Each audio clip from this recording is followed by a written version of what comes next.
you to write here, and I'll be taking the release forms. If you could write your email address here, Okay. then you, in fact, we'll put it on the back. One more, let me get one more, a little bit closer. Oh, that's great. Alright, let me just check focus on the slate. Go ahead. What do we want? Unsung Heroes of the Civil Rights Movement, interview with Henry Jones. It is June 17th, 2022. Okay. What I can get. And then Matt, you're gonna go out that door there. I will. Just text me when you're done. Okay.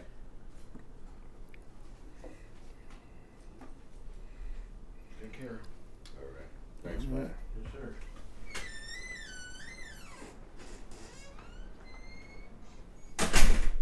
Great. Alright, and we are red eye. Alright, good morning, Mr. Jones. Good morning. Thank you for coming to share your time and your story with us. The name of this project is the Unsung Heroes of the Civil Rights Movement, and our goal is to create an archive of stories and experiences of people whose name we don't typically see in the textbooks and on some of the documentaries that have been made over the time. And we know that it is the grassroots people, the foot soldiers, and those people whose name generally, even if they were leaders, have not shown up in the annals of history. So this project is designed to correct that issue. And so we want to just say we appreciate you taking the time to come and help us out with it. I'm just going to jump right into it. Could you tell us your name, when, and where you were born? Okay, my name is Henry Watson Jones, Jr. I was born in New Albany, Mississippi. That's northern Mississippi. In 1935, it was about the middle of the Depression. In July 28th, 1935. Okay, thank you. You got a birthday coming up. Got a birthday. So can you talk about your parents and your siblings? Like, what were they like? Who are your parents and what were your siblings? My parents, my father was a what they call a race man back then. He was race conscious, and he was born in New Albany, Mississippi, to a mother, single mother, who was a landowner who had inherited land from her father, our grandfather. Her father. I'm sorry, my grandfather, great grandfather. But she owned a large section of the black part of New Albany, Mississippi, and so she was able to see that my dad got a good education. My dad went to Fisk University now, but back then it was college, and he was a Fisk Jubilee singer. Oh. And he traveled all 48 states back in the day. And, he had a voice like Paul Robeson, unfortunately. Okay. I only heard my father sing once. Is that right? Once in my life. He was singing at a centennial for the white people in New Albany. Okay. And I heard him sing, and because they put a loudspeaker on the fence next to our house so that the black section of New Albany could hear it. Huh. And he had a beautiful voice, but just a little too late. Paul had already got that, done that. Yeah. How about your mom? My mom was a family of sharecroppers from the Delta, Okay. and she was So there. which town in the Delta? It's as far as we can recall, is some place, a small railroad stop called Mitchell Switch or something like I that. know Mitchell Switch. Oh, okay. Yeah. Yeah, she was from Mitchell Switch. She was the seventh child of a family of 10, and she was born in November 11th, 1911. So anyway, they left Mitchell Switch because my grandfather got tired of being cheated by the overseer, at the plantation. And so my grandfather took a bale of cotton and loaded up the family in the middle of the night and came to New Albany. Okay. And ended up renting a home, a house, from my grandmother, who was the landowner. Okay. And that's how my dad and my mother met. My dad, he had he had come from Chicago. He ran for alderman in Chicago in 1929 when Al Capone was running the town, which wasn't a very smart thing to do. So he ended back in New Albany, and that's how he and my mom met. And they had my older sister, Claire, and then later on I was born in 35. Okay. My sister was 5 years older than me. And that was it. That was our family. It was the two of us and mom and dad. So what's growing up like in New Albany? That was, I got a lot of good memories about it, Of course, the town was strictly segregated, and you had to stay within your boundaries. And we understood our boundaries. We grew up during the time when you had to get off the sidewalk when white people passed by. You didn't look white people in the eye. You never looked or spoke to a white woman. You went to the back doors of their homes, and every retail store was segregated. They had a white section, a black section. The movie theater was a white segregated. Had a small section in the balcony for black people. And but just playing and hanging out with my cousins and my aunts and uncles, and it was a village. We had actually, I was raised by a village. It was due to the strict segregation. We all had to share. In the times, it was during the Depression, so we had to share everything. And if we slaughtered a hog, then everybody came and got some of the meat, So we shared that, or whatever. And all the members of the black community, adult members, looked out for all the kids. No way you could get into too much trouble because there was always eyes on you, and everybody could correct you if you needed it. Okay. And then they tell your mother and father, and they would correct you further. So Double trouble. yeah, right, Yeah. double. And so it was a kind of a narrow world, but we managed to have fun, as kids. And I left there in 1941 because my father had come out to California, heard there was work out here. He came out before us, a year before us, and found work, and then we followed him in 1941. Okay. And first place we came to, the kids, me and my sister, we came to Santa Monica. Okay. We spent a year, our first year in California, we spent in Santa Monica with our cousins Okay. and their family.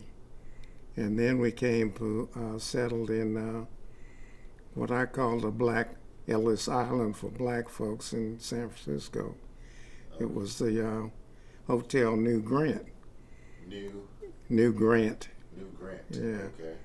It was right on Grant Avenue in California. And that's a hotel. Residential hotel, yeah. Okay, so you moved from Santa Monica. Yeah, to a residential hotel. What area of San Francisco is that in? Hmm? What area of San Francisco is that in? Chinatown. It's in Chinatown. Yeah. So black people in Chinatown. We were black people in Chinatown. I was the only black boy in the elementary school. And my sister and another girl that I never saw were the only two black girls in the school. Because my sister was 5 years ahead of me, so she was out of there. Almost as I was coming in, you know. Right. And What so was that experience like, being black in Chinatown in the 40s? it was Gene Parker Elementary was right on the border of Chinatown and Little Italy. So it was Chinese and Italian kids that I went to school with. And of course it was kind of rough because they gave me a tough, bad time. They tried to run me out of Chinatown. But I would get escorted from the school to the hotel almost every day. Oh, okay. They form a circle around me and chant, you know, like black boy, no Chinese, you know, Hakwi no Chinese, you know. And that was all the way to my hotel, so that was stressful, you know. Sounds like it. Yeah, and in class when the story time came, you know, they'd read Little Black Sambo and stuff like that, and I was Little Black Sambo, you know. So it was kind of tense, and after a while, my father and mother realized that was a bit of a strain on me, and I started commuting, taking the cable car, which ran right up at the corner of California and Grand Avenue, that famous hill up the Knob Hill. That's where we were, at the base of that hill. Okay. And I'd get on the cable car and go out to the school in the black community, which was Raphael in the Fillmore district. And that proved to be a better situation for me. Although when I started there, I was an outsider, of course, and they would jack me for my lunch money every day. They'd meet me at the gate and escort me over to the store, and I'd have to give it up. And finally, I got tired of that, and I had to fight toughest kid in the school, you know, to prove my medal, you know. Right. Yeah, he was Roland Randall. I'll never forget it. We had a furious battle in the schoolyard one day. I don't think either one of us hit each other, but there was a lot of flailing and, you know, and we were trying, but he was living off his brothers. He had some older brothers who were gang members. The Lucky 20s was a black gang in the Fillmore district. And he had some brothers in the Lucky 20s. And that's what his claim to fame was. But we had that battle, and after that, they left me alone, you know. Okay. Yeah, so, and Roland and I became friends, of course. And yeah, and I became. I ended up captain of the traffic squad and president of the student body at Raphael. So I settled in pretty good there. And but yeah, that was.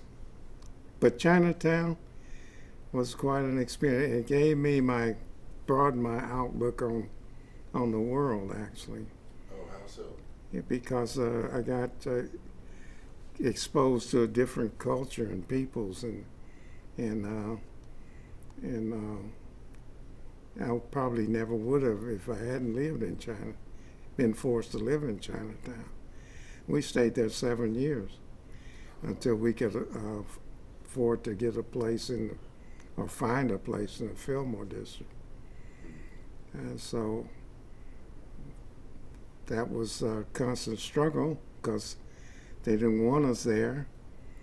But luckily, people coming to the hotel had kids too, and we formed a little hotel gang. We used to do battle with the Chinese in the park, and after a while, they gave up trying to run us out of there. But I learned a lot of lessons back then. I think that was one of them. That if you stand together, you can accomplish things. And and so, and that carried over to the rest of my life. I found that useful later on in life. Okay, that's where we're headed with this. So Mm-hmm. you have this really interesting background where you're born and raised in the Deep South. You come out to California in first and second grade. Now you've gone through grade school in Chinatown. You're in high school in Fillmore.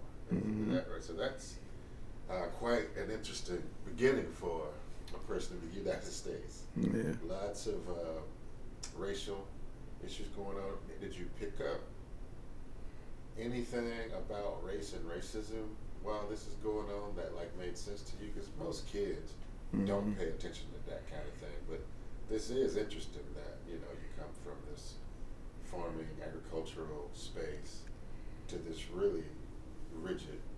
You got the Italians, you got the Chinese, you got the blacks, and all that. Mm-hmm. Does that register with you? It did, and it early on it did, because of that. I think because of being the only black kid, What did it teach you about race? It made me, you got a sense of inferiority, and being marginalized and otherized and what have you, So,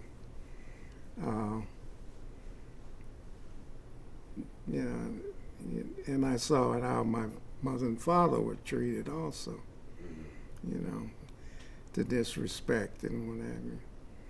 And I didn't fully understand it at the time, all the background, the history and all of that. I didn't know that because I was told in elementary school that black people didn't have a history, So, and I always remembered that too, And I was in college before I recognized that we did have a long and rather impressive history, and that maybe one of the first histories, So,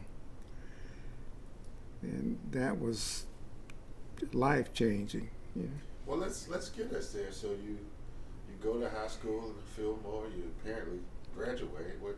What happens after graduation? After graduation, That's another thing in high school. I was at Polytechnic High School, Mm-hmm. which was predominantly Chinese. Okay. Because I guess it was a feeder school for that area. Right. But, and white, because the Sunset District was next to it, which was predominantly white. But I got involved in athletics. Mm-hmm. I also had in elementary school, or middle school, I'm sorry. I went to middle school in Little Italy Okay. in North Beach. Okay. And that's how I think I ended up at, no, I ended up in Polytechnic because we moved to Divisadero in California, which was in the black district of the Western Addition, Okay. or the Fillmore, we called it. Right. And we moved there in 1950. Mm-hmm. And Fillmore's has a reputation. Tell us a little bit about the Fillmore in the 50s. What could a person expect to see just walking up and down the streets? Fillmore, I got a book called Harlem of the West. And Fillmore, it's about the Fillmore district. Mm-hmm. And that's the book illustrates what I experienced in the Fillmore when I was growing up. Yeah. I had a paper route that took me to Fillmore Street in the bars and stuff. And I'd go in the bars and I'd watch, the older black folks, as they do their thing, they'd be dancing and they're having a good time, Somebody would throw some sand on the floor and do what they call sanding back then. What is that? It's not tap dancing, but it's you slide rather than tap, Okay. So it became an art form in itself. It's like the Lindy Hop on sand, huh? Yeah, they have a back pocket full of sand, throw it on the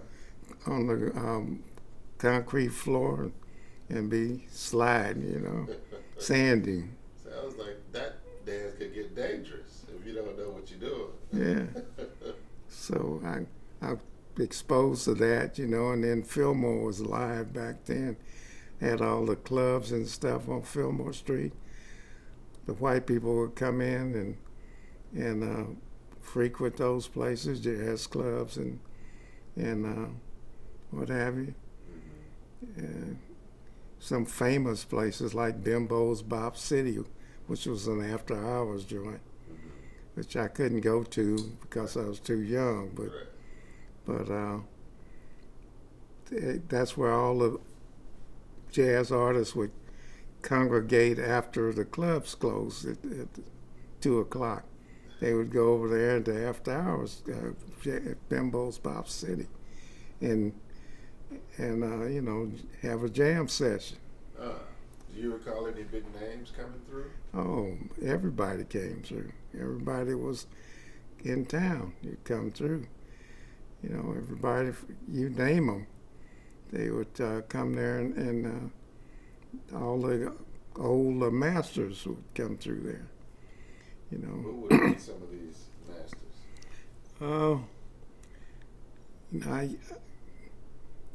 Like people like not Coltrane, but I don't think Coltrane ever went to Bimbo's, but people like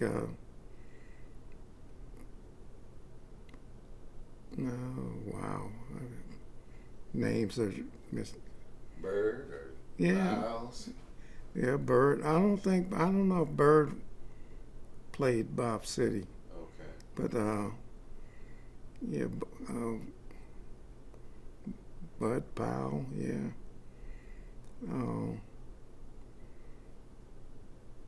It's a long time ago. Yeah, it's a So, long time. but it was a happening space. Like I say, I didn't get to go in. Right. That's the thing. So I'm just trying to remember from the book You who can would read be the there. posters and the things on the light poles Right. and hear about it. So you're having this typical teenage experience, Hmm. and how are you as a student? I was not a very good student. You know, I was a C student. I had really grown tired of school. Okay. I didn't see how it benefited me that much. They're preparing me for a menial, profession, a life. After school. Like my sister, she was a journalism major. She had run the school paper, and went down after graduation to the local newspapers, tried to get hired. They wouldn't hire her. So that was still a lot of limitations. San Francisco was de jure segregation. It was So there were no laws requiring it, but custom. right. It wasn't de facto, but it was segregated.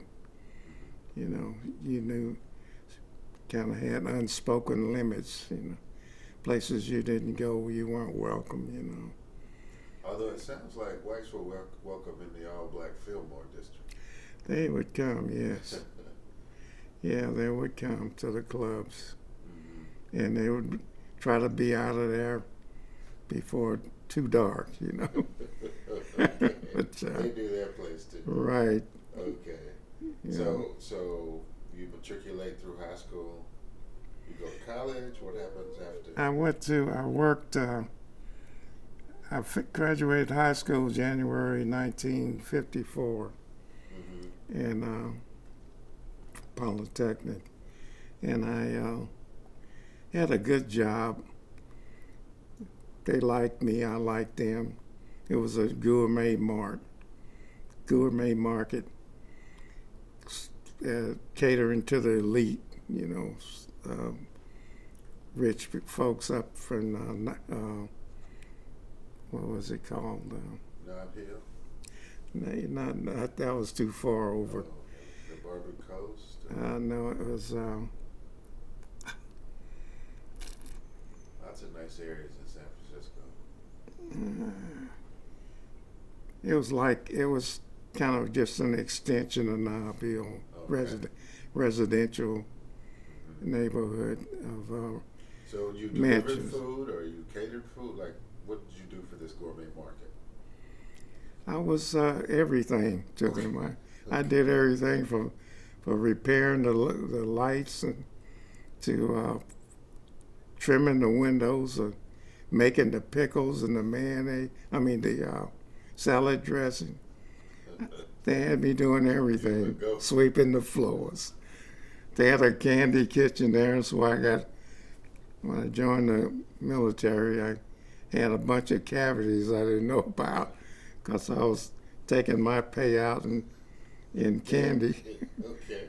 Well, now wait a minute. So you're working and now you're in the military. How does this transition happen? Okay, I worked that summer Okay. after graduation, and it was a draft, and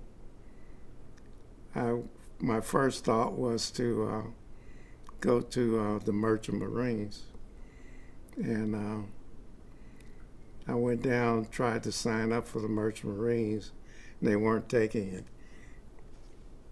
You And weren't so taking any people or any black people? I don't.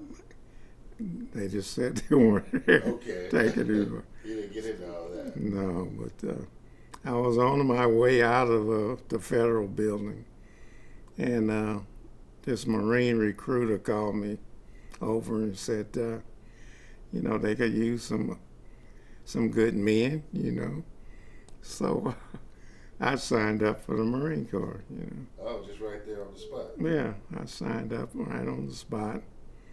And, it wasn't my first preference, but I had grown up watching wartime propaganda films, and a lot of Marine combat films and stuff. So kind of seemed right. And so I joined the Marine Corps, and next thing I know, I'm on my way to San Diego. First air flight I ever took in my life was that little plane going to San Diego. In 1954? 54, it was October 54. And went to boot camp there. And Is that Camp Pendleton? yeah, after boot camp, I came out of boot camp with a stripe. It was meritorious. They didn't automatically give you a stripe for rank for out of boot camp. And when I went in, the military had only been desegregated 7 years Right. when I went in, Yeah. and I came out of first class sergeant, private first class, and went to Camp Pendleton for advanced combat training because they had plans to send us to Formosa. Okay. And it And was Formosa Formosa is back then, was Taiwan. Taiwan now. Okay. There was still conflict with the Chinese over Formosa. And got out of advanced training, and they put me in. I couldn't swim. In boot camp, they tried to teach me how to swim. I couldn't swim. I never could stay on top of the water.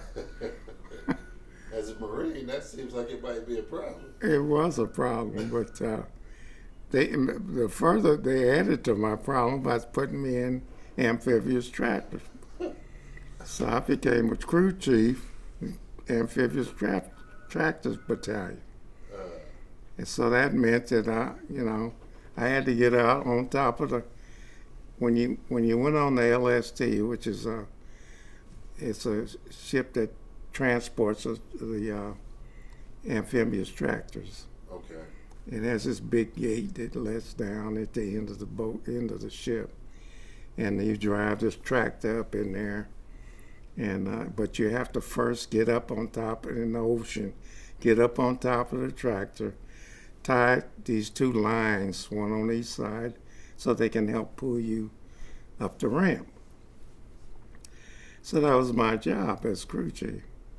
So I get out in the middle of the ocean, I'm on top of the tractor, hook that on and do that. So I think they were trying to get rid of me. I don't know. Is that right? That felt a little dangerous to you?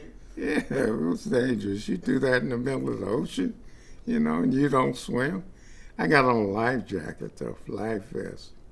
But still, it's the ocean. Yeah. But yeah, they put me in something to do with water.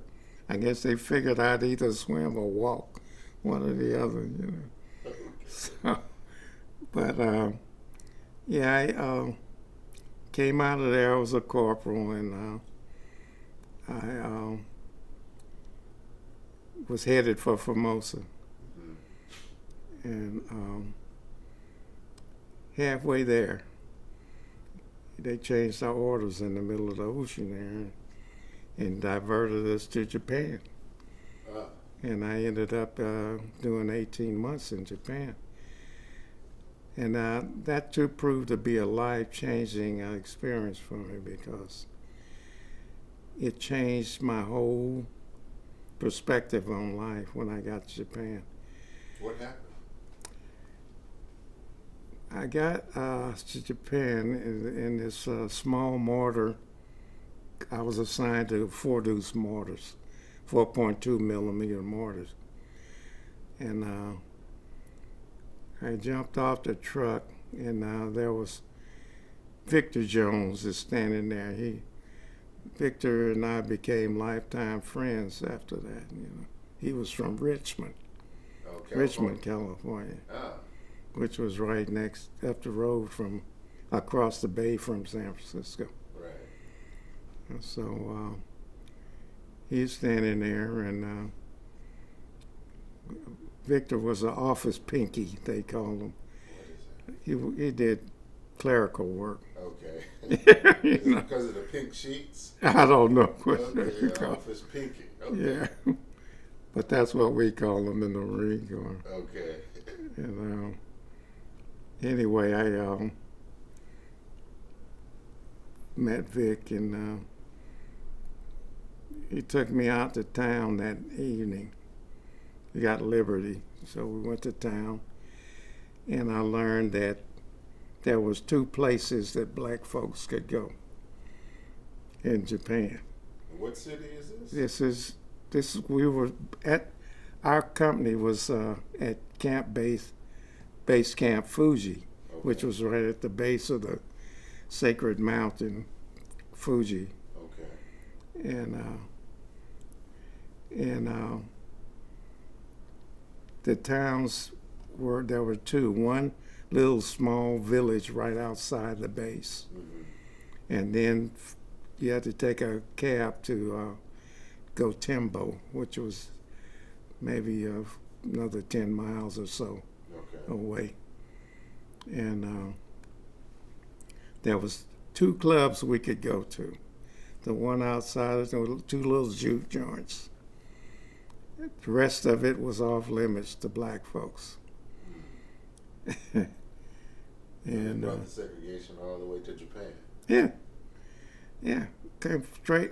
Yeah, I thought I was back in Mississippi, and but everybody was putting up with that, and that was in 1955. That was just before. 1 month after my 20th birthday, which is July the 28th of 55. 1 month after that, August 28th, Till was lynched in Money, Mississippi. Mm-hmm. And about 2 or 3 weeks later, we got the Jet magazine, and we saw the pictures, the photos. His mom had to open, the casket and all. And when I saw that, I had like 3 thoughts that came to my mind. 3. Yeah, one was that what kind of animal could do this to someone like, Emmett was 14 years old, I was just I had just turned 20, so I'm thinking that could have been me. And the other was, well, they're gonna have to kill me now, because I'm not putting up with any more of this shit. So So seeing that picture gave you that thought. yes. That was the most outrageous thing I'd ever seen in my life. And I think back on that, and I think about other moments like that today, that spark a change in life, like George Floyd, for example. Trayvon Martin, these are life-altering events, And So- Mamie, Emmett's mother, was wise enough to realize that that needed to happen, to show what had happened to her son. But it impacted me and all of that stuff I had stored that I had suppressed all those years came to the surface, you know. And I just kind of lost it. How so?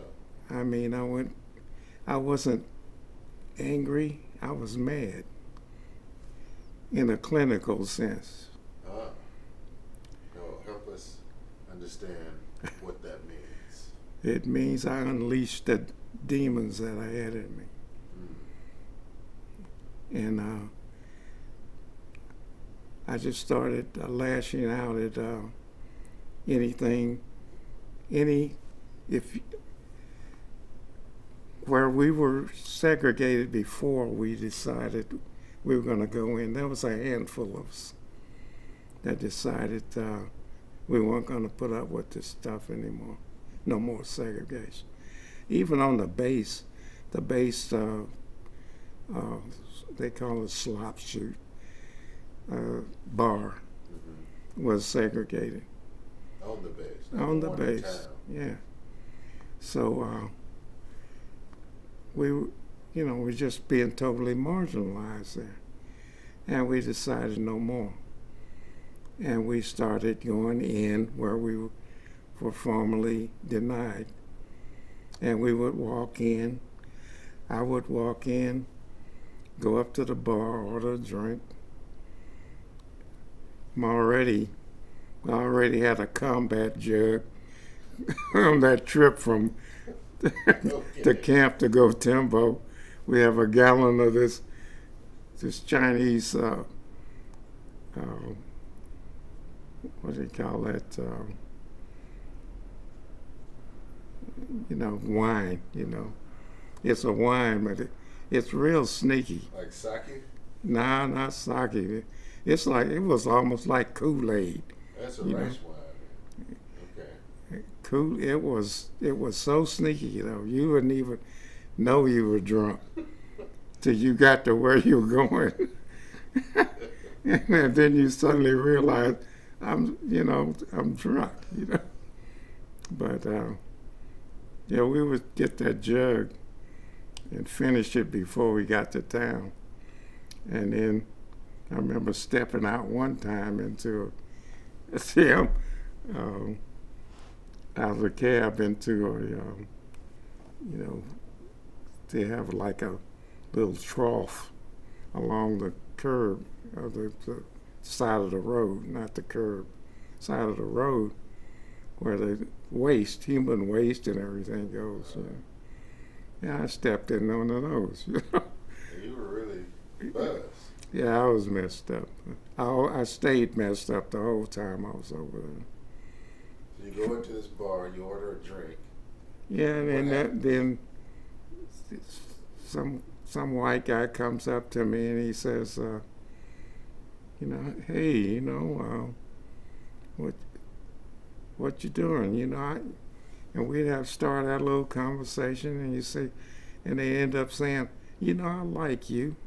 I said, yeah, I like you too, And he said, we had an old boy like you back home. And that's when the fight would start. Okay. And I would try to put his lights out.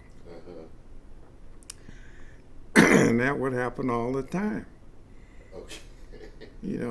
And the brothers, they would be backing up because they know I'm going to light him up, But that you wouldn't have to do anything, just be there. They put on Old Black Joe on the record, on the record player, or something like that to let you know, or have one of the bar girls tell you you weren't welcome there, or something. And had amongst that small group, there were like 2 Golden Glove boxers. And me, I could throw hands too, So, and I loved a good fight, frankly. Oh, yeah? Yeah, I had grown to like it. I got addicted to it after a while. Because nobody could ever hit me. Okay. They never got a good lick on me. Maybe that's why I wasn't discouraged about it. But, Right. yeah. But So that became a thing for you and your crew. every weekend, You go out. every weekend, You we basically integrate these clubs. we integrated it. One time we called a curfew. We put out the word, "Don't come to town. We're gonna beat your ass." And I was surprised. We went to town, and it was like a ghost town there. They didn't come. They didn't come. Okay, because they had met you and your Golden Glove friends. Yeah, we had built up a reputation after a while, Okay. and people started recognizing. They started packing pistols and stuff.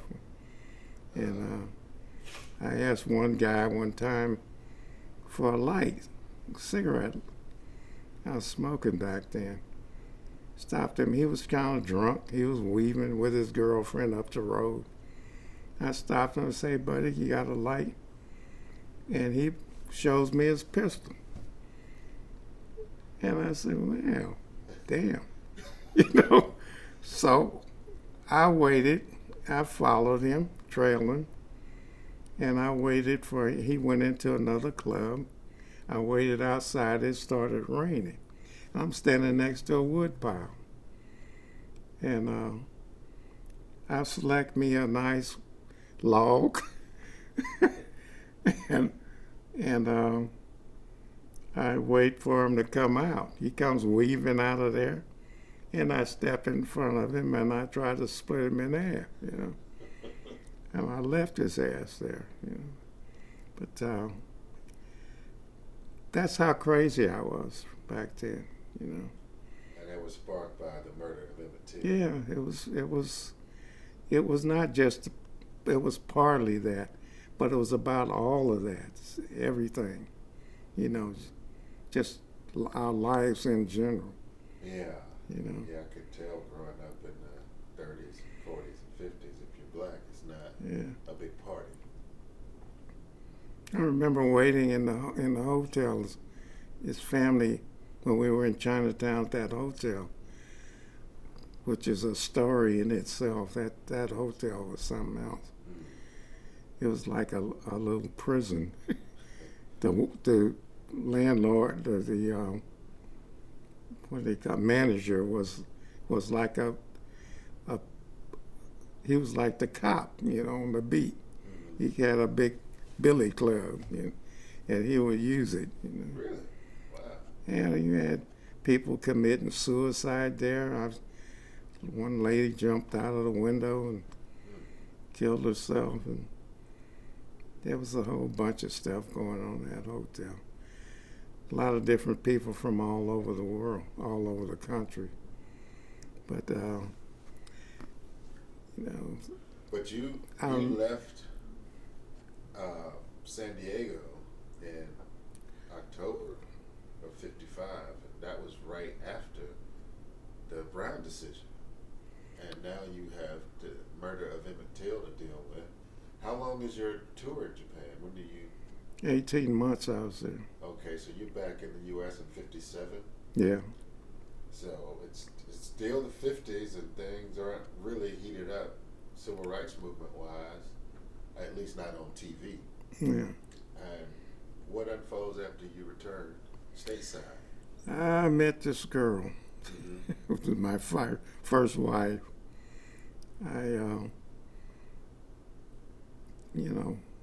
We ended up having a child together, our first child.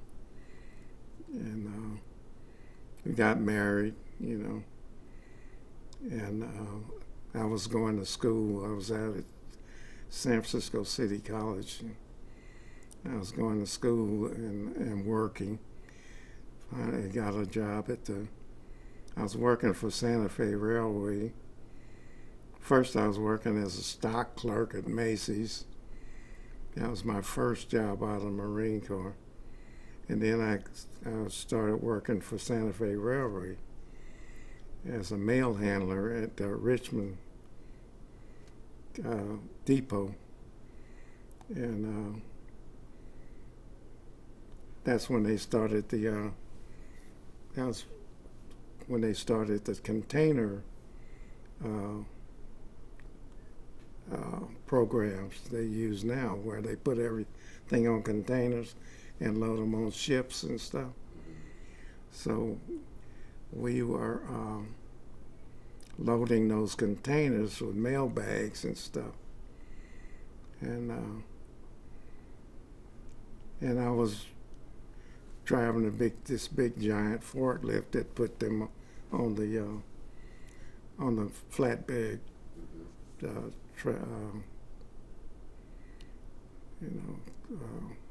flatbeds, that rail cars, and for transport across the country. But then I got a job at 62. While I was at City College, I got a job at the post office. Okay. And is that San Francisco City College? yes. Okay. You go to the post office and start Yeah. working. And it was about the time I graduated. I got my AA from City College. Okay. In what? Just art, just Bachelor of Arts, not Bachelor of Arts, but Fine Arts. Okay. Yeah. And only classes I really liked that I took at City College was humanities and philosophy. I think it was called philosophy, I think. But Required you to do some deep thinking. I was always a deep thinker. Okay. I used to worry about stuff when I was a kid. I don't know why. Just worry. Like what kind of stuff? Everything, And I don't know. I was concerned about people. And I guess maybe it was my life experiences. And I remember I was getting ready to say before, at this hotel in Chinatown, this family from Texas, their grandmother, we all recognized her as our elder, and she looked out for us. She was dying, and I remember her being on a pallet on the floor, and this big MJB green and white MJB coffee can she was spitting up blood in, and they had called for an ambulance. The family had called for an ambulance. It never showed up, and she died. And that impacted on me too. I just, I remember them pacing back and forth, going out to the stairway looking for the ambulance. I mean, for the medics, and they never came. And then the morgue came and got the body, But to my mind, and at that early age, it was because we didn't matter. You see, that's what I thought. Yeah. And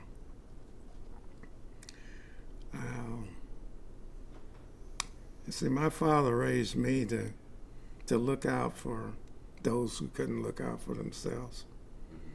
Treat people the way you want to be treated. Do unto others as you have them do unto you, that kind of thing. And I've seen my father. We had a one bedroom and a kitchenette, and he's bringing people home who come to town that didn't have a place to stay. and he would do that and give them the shirt off his back if they needed it. So, so he was my model, you know. And my mother, she was, mom was a person, you know, she had about a 6th grade education. My father taught her to read and write and stuff like that, you know.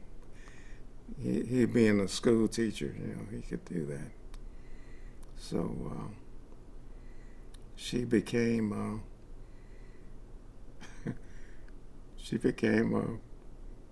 they were both NAACP members. She became engaged in the politics, mainstream politics, and she would write to her congressman. She was that guy. Okay. You know? So when we go in the archives, we might find a letter from her. From my mother, yeah. She would write. When I wasn't writing from Japan, when I was engaged in all that mayhem I was engaged in, she wrote to my company commander. And he called me in one day and said, "Write your mother." So I said, Okay, because he's tired of receiving the letters. Huh? I said, "Yes, sir." Aye, Captain. I'll write to my She mother. was on it. So you get your political feet wet even through the works of your parents, and what's happening in society is kind of directing you in terms of your thinking about what's going on. But you have people in your house who are involved trying to improve life for themselves and their community. Yeah. Yep. My father and I used to have to sleep together because he snored so it would rattle the windows. And I was the only one that could sleep with him. My mother and sister slept together. So he would tell me when I was a small boy, like 3 years old, that's as far back as I can remember. My father was telling me about Marcus Garvey and going back to Africa and the Black Star Line and all this stuff, you know. You got it early. Yeah, early. And and his college experiences, of course, you know. He was a Q. He was, you know. Omega Psi Phi. Yeah, Omega. Yeah, it's my brother. Oh, is I it? am too. All right. Yeah. He's branded in the chest, you I know. am too. Okay. Yeah. Yeah, he See that? used to tell me about his college experiences, pledging and He whatever. got one of those. Yeah, there you go. Yeah. That's good. So it's 1962. You got your new job at the post office. You're back in San Francisco. Yep. The movement is on. Kennedy has been elected. The sit-ins have started. You know, King has done his thing down in Montgomery. That's several years old now. So what is happening in young Henry Jones's mind with his new wife and his new life? What do you think about all this social activity? Well, I was watching on the evening news every day, you know, watching the struggle in the South and wanting to see if I could figure out how I could go down there. But then second thought, I figured that probably I couldn't do a peaceful protest, you know. I had too much. Yeah, I had too much of that stuff stored up in me. Still. That lasted for about 20. Huh? You were upset about Emmett Till still? Yeah, that lasted about 20 years until I got involved in working with SNCC. How'd you get involved with SNCC? SNCC organizer Tom Ramsey came by one day, and I rang my bell and told me they were getting ready to bus my kids out to the Sunset, the all-white neighborhood. And had they told me, did I know anything about it? And I told him, no, I didn't know anything about it. So he said, we're having a meeting tonight. Come to the meeting. So I went. And this was before I was working with SNCC. I mean, he was a SNCC organizer, but we hadn't established the SNCC project at that time. Right. And that was a year before we established, or a few months before we established the SNCC project. First thing we did was organize a school boycott. Okay. Because I had 2 kids in the elementary school that they were getting ready to bus. Right. And they, like I said, they hadn't told me that, and I went and got involved in protesting for two-way busing. If you're going to bus our kids to the sunset and bus your kids into the Western Addition. And my kids were 3 blocks from her school. They walked to school every day, I was right at the panhandle of Golden State Park, Golden Gate Park. And they could just walk right through the park, go up a couple of blocks, and they're at school, And they're getting ready to bust them out in the sunset. And I'm thinking, man, it'd be like goldfish in a bowl out there, And I didn't want that for them. Improve the schools in our own community and give us some good teachers. We're good, Right. We don't need to be bussed anywhere. Right. So, yeah, that lasted for about 6 months, I guess. It's a long boycott. No, we eventually pulled them out and put them in the basement of Howard Presbyterian Church. Stokely came out, spoke to the protesters. Stokely Carmichael? Yeah. Okay, he's in SNCC too. What year is this? This was like 64. 64, okay. Yeah, this was like 64. And of course we couldn't stop busting. But we did elevate that issue of the nature of the schools in the black community, in our communities, the inferior nature of the schools. And to get improvement, my task was to organize family groups around the schools. We call them watchdog committees that would go into the classrooms and monitor the situation, And so that's how I started in mainstream politics, going down to the school board and protesting, what have you, demonstrating, and then I expanded from that into we created the Haight-Ashbury SNCC Intern Project. What is that? That was that's what we called it. It was a SNCC project that was designed to organize black people for power, using a different approach than that's used in the rural South. Okay. Because what worked with rural Southern people wasn't going to necessarily work in the inner city. Right. So we had to develop another strategy. Okay, what strategies did you come up with? Well, we started out by dealing with slum housing, in slums projects and stuff, and expanded into absentee slumlords and discrimination in housing, and creating a community organization that was modeled after Alinsky's they call it the Back of the Yards Project in Chicago. Okay. TWO, the Woodlawn Organization. It was modeled after the Woodlawn Organization.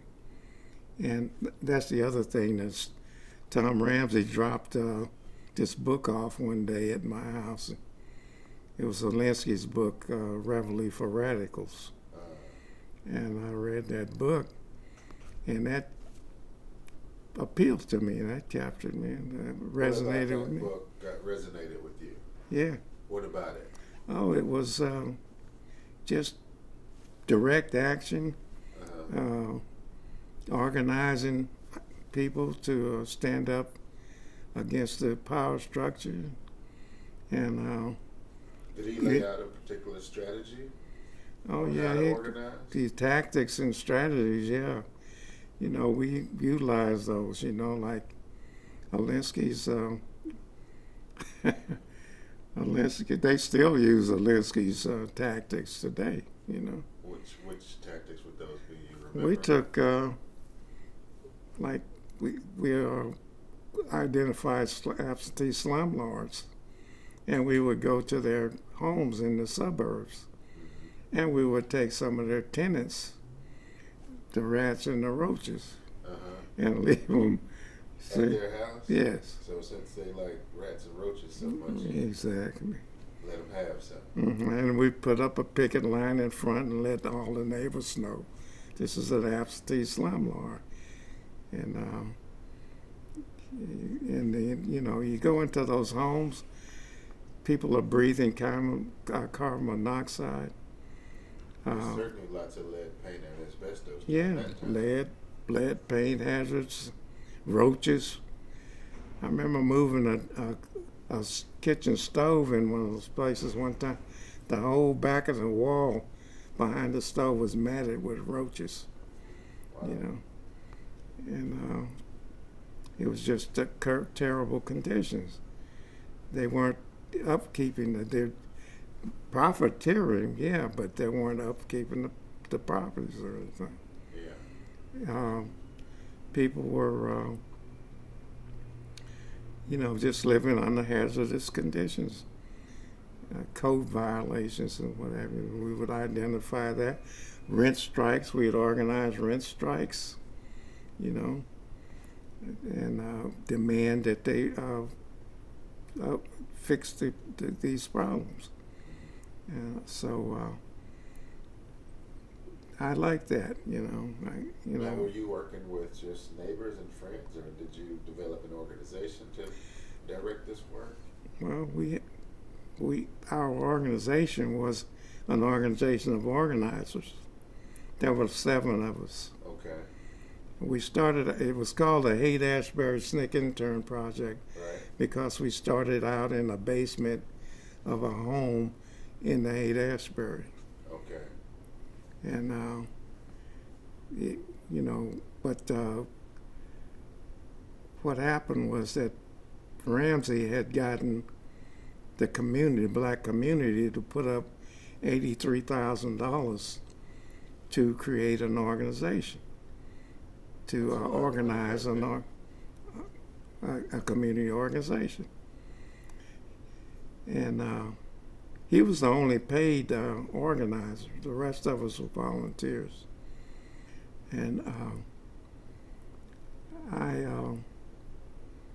worked on that. You know, we created Waco, Western Addition Community Organization. Okay. They had plans to gentrify the Western Addition, the Fillmore. See, and it was like 20 years old, that plan, when we discovered it. It had been on the drawing board for 20 years or so. And they were about to implement it. Yeah. And so we organized to stop, you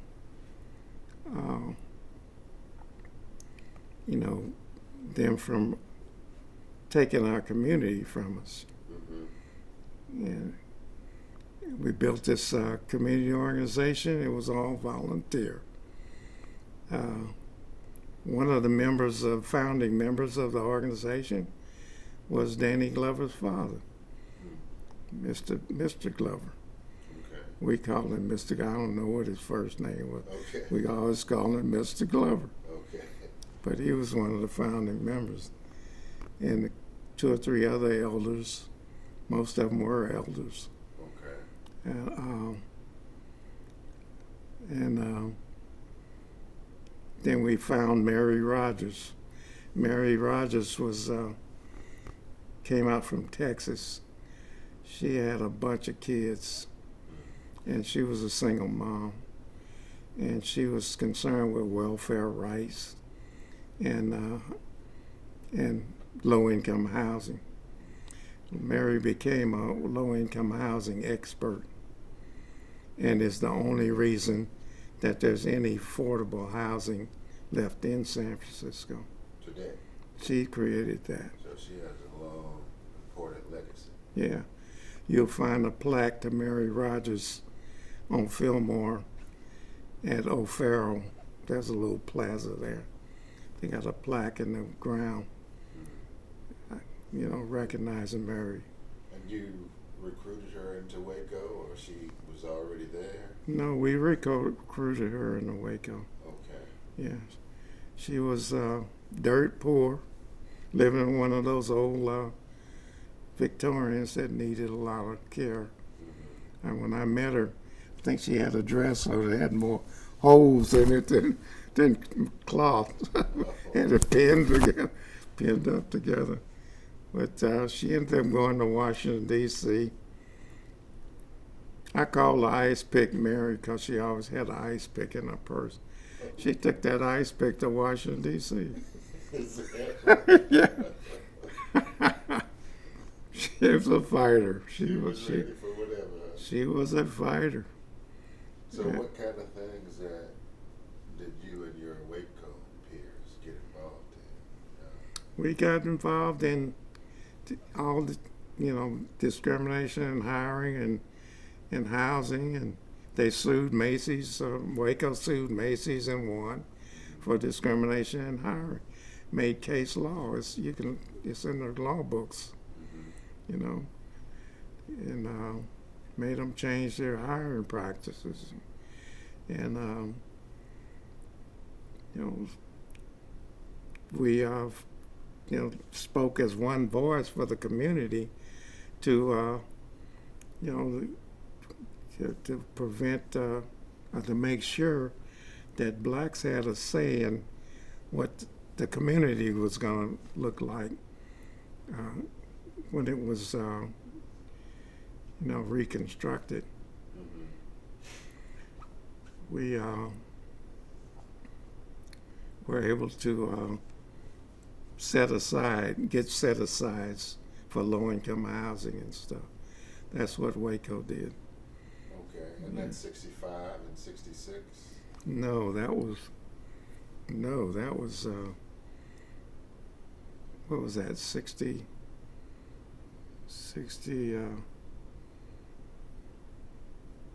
You met Tom in 64. yeah. And then you create the Ashbury I met Terry Project. I met Tom in 63, October 63. 63. He came and rang my doorbell. We organized created the Haight-Ashbury SNCC Intern Project in 64. And then Waco came. And then Waco came in 65 and 66. Yeah.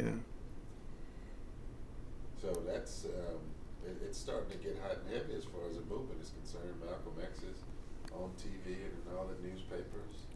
Does he make any impression on you? Oh yeah, man. He made an impression on me. When I was at City College in 61, I was doing a paper on black nationalism and studying the Garvey movement and Nation of Islam and all of that. and I heard Malcolm was coming to Oakland, and me and another guy, student, and we went over to Oakland, and we saw Malcolm at the. Oh, you heard him speak in person? Oh yeah. Oh, wow. Well, What was that like? Oh man. I almost joined the Nation of Islam that day. Okay, he was convincing. I had to hold on to my seat. He was dynamic. He was like, he was pacing back and forth. The place wasn't much bigger than these two rooms, Oh. you know, maybe a little bit bigger, but it was a second story of a building in West Oakland, I think it was, East Oakland. But yeah, me and Kelly Waterfield, we went over there, and I had been watching Malcolm anyway, you know. What year was that Message to the Grassroots come out? Do you remember? 64. Yeah. Yeah. And he was impressive. He was like, he was a red man, you know, he was red. And it was like watching a flame pacing back and forth Yeah, across. that red hair. Mm-hmm. And That is very persuasive manner, you know. And all of the Nation of Islam saw people use that same manner now. I hear Malcolm and all these guys as spokespersons. Yeah. The same cadence. And so you see King in the newspaper. I'm sure he's coming through the Bay Area to speak as well. Yeah, I never saw him up close. But what do you think about his position? It sounds like you like what Malcolm is saying. What about what King is saying? No, I saw them as two sides of the same coin, opposite sides of the same coin. Not in competition. No. Working together. Yeah. Okay. I thought they were both necessary. Okay. You know, one complemented the other. All right. And now it's 65, but in February Malcolm gets assassinated. Yeah. What does that do to you? Well, we've formed the Black Panther Party in Northern California in 1966. Okay. We had a Malcolm X Memorial in 1967 Okay. at the Bayview Opera House. Okay. And that brought together most of your progressive revolutionary elements on the, you know, from LA and San Francisco, I mean, my Bay Area. Okay. So it's kind of a statewide gathering. It was, you know, almost statewide. I don't know if anybody from up Seattle or anywhere up there came, but I know that Karinga, Bunchy, they came up. And that's when I first not met him, I first saw Bunchy, Okay. was exposed to Bunchy. That's 67. Mm-hmm. He got up and he did that Black Mother speech, the poem, you know. And I said, "Who is this little guy?" You know, he was a real dynamic young brother, you know, Okay. powerful brother. Now, help us understand the Black Panther Party in Northern California, because that's a whole. That's not the same as the Huey Newton Bobby Seale. No, that was the Black Panther Party for self-defense. Okay. We were the Black Panther Party of Northern California. What's the difference? The difference was that they had bullets in their guns, and we didn't. and they created a 10-point platform and program, and were implementing that program. Okay. And that's what impressed me, and that's why I left the Black Panther Party in Northern California and went to the Black Panther Party for self-defense. I didn't see the point in having two Black Panther parties. Okay. So you're both occupying the same space in the Bay Area. Exactly. Doing things a little bit differently. Yeah. And the people who formed the Black Panther Party of Northern California along with you are also SNCC members? They were no, not.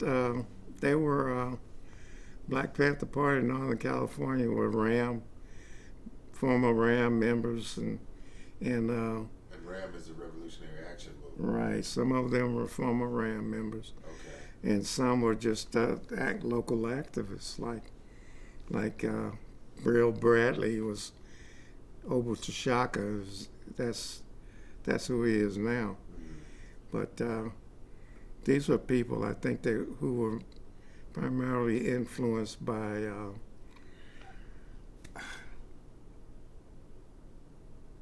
Donald Warden, you know. Okay. And who's Donald Warden?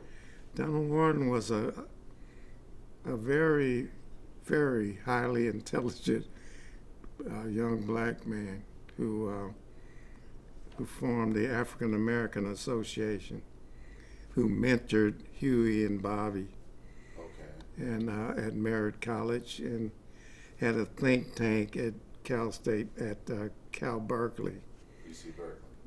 UC Berkeley. They had a black think tank there that he was part of. One of the members of that think tank was the vice president's mother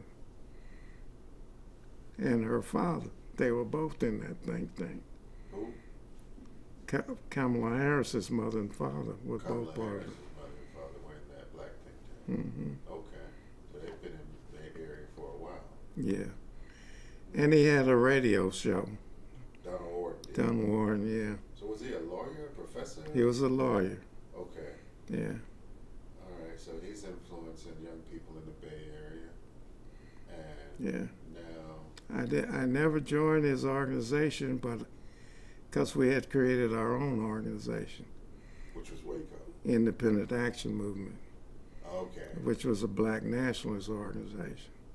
Well, tell us a little bit more about that. What's Independent Action Movement was an organization of organizers. okay? Our goal was to break down the barriers that existed between black organizations in the community. Okay. And how had you intended to do that? We're very, very persuasive people. So, plus one of the first things we did was to introduce our organization. We auctioned off a shotgun. Okay. Okay. And a pimp won the shotgun, Okay. He bought which that. was not the plan. Right. Okay. Fillmore Slim won the shotgun. Fillmore Slim. Yeah, Okay, man. of all people. Yeah. I had to go take him that damn shotgun. I sure didn't want to give it to him, but that was, the idea was to inspire young people, younger people to get engaged. And what would some of this independent action look like? Well,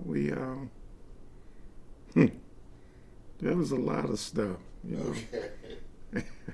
Well, hypothetically, a good example of your work might be what? Just trying to elevate the consciousness of the people, of our people, But you could do that by registering people to vote. You could do that by talking about the issues in the school No, system. we were not mainstream. Black Panther Party. Black Independent. I Am was what we called it. I Am was not mainstream. Okay. We were outside of that. We had, after working with SNCC, I came to the conclusion after 5 years of working with SNCC that mainstream politics was not the solution to me. Okay, so from 63 to 68, you're kind of cutting your political teeth, and what you see these mainstream organizations doing is not really going to be effective as far as you're concerned. To me, it was like a treadmill. You know, it was like a treadmill. I don't care how hard you go at it, you still end up in the same place. You know, so. Well, you create the independent action movement to change that. Yes. All right. We needed something outside the box, you know. We needed something different. Okay. And I still feel that way to this day. There's always, it's like King said that there needed to be a creative tension. You know, he was speaking within this creative tension within the system. You know, and I think it needs to be a creative tension from outside. I think someone needs to be outside the house throwing rocks at it. So to make the residents behave in a particular way. Yeah, I mean, organizers are like the spark plugs in the car. The fuel is there, but without a spark plug, nothing's going to happen. You see. Okay, and that's the role you saw for the independent action movement. Right. Okay, very interesting. And are there 10 people, 100 people? Like, No. how many people in IAM? It was just a handful of us. Okay. Yeah, How just would you, looking back, assess your work? Were you successful? Did you just do okay? Was it a complete flop? Like, no. It was. I think it was successful. We accomplished a lot of stuff. You know. Some of us, went to the different became part of different other organizations. You see. okay.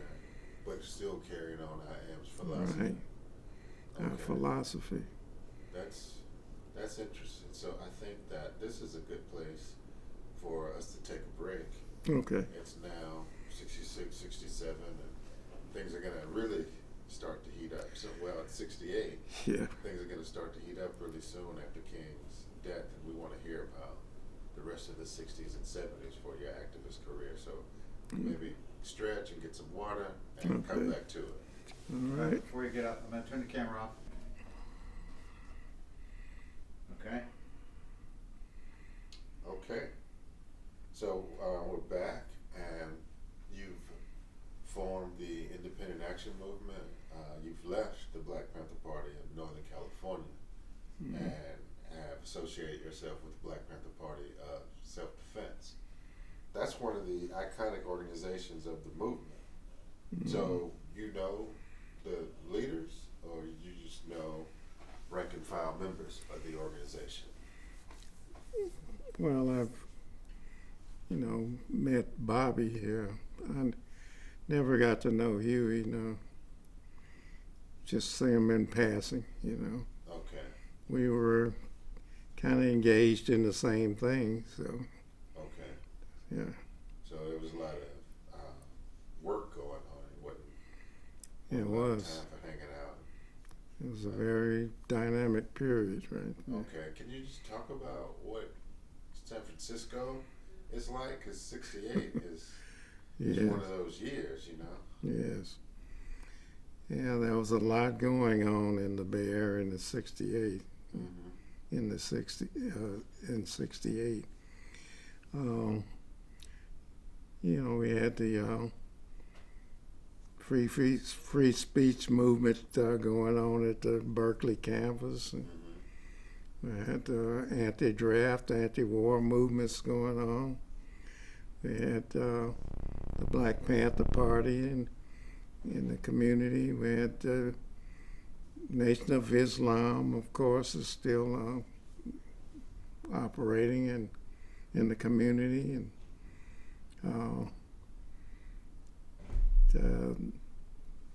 then you had SNCC functioning in the community, and so there was a lot going on. It's like kind of like a boiling pot, Mm-hmm. So what is your role in all of this activity? What kinds of things have you decided to involve yourself in? You have a wife and children. You're not 19 anymore. I tried to be in everything I could, I wanted to be engaged in all of it. Okay. Yeah. And what are some of the things you remember about your political involvement? What kind of activities were you? Well, like I said, we were, trying to, also we had the Black Power movement going on, and Black Arts movement. Okay. So there was Independent Action Movement tried to be in everything, see, Okay. and be a part of all of it, and try to pull all of it together to form a cohesive Black community. Okay. Yeah. We were, trying to build that village, Mm-hmm. The one that raised you in New Albany, Mississippi. Right, yeah. What would you say about your success rate? Like, how effective were you? Because that's a really innovative idea. Well, it was coming together, Okay. When we called each other's brothers and sisters back there, we meant it, and we had each other's backs pretty much. You had all kinds of collective activities going on all the time. Everything from plays to, and that's actually how I got to know Danny Glover. He was on campus at San Francisco State. I was also I was engaged in the fight to establish Black studies at San Francisco State. Engaged in what way? Organizing, trying to support for the strike. Okay. I had left the campus. I left the campus to go to the community to organize support for the strike. When you say left the campus, you mean you had been a student? Yes. Okay, and then you decided you were going to work in the community to Right. connect the two? Right. Okay, how effective were you in that work? Well, we got Waco's to support the strike, Okay. the Western Addition Community Organization Okay. supported the strike.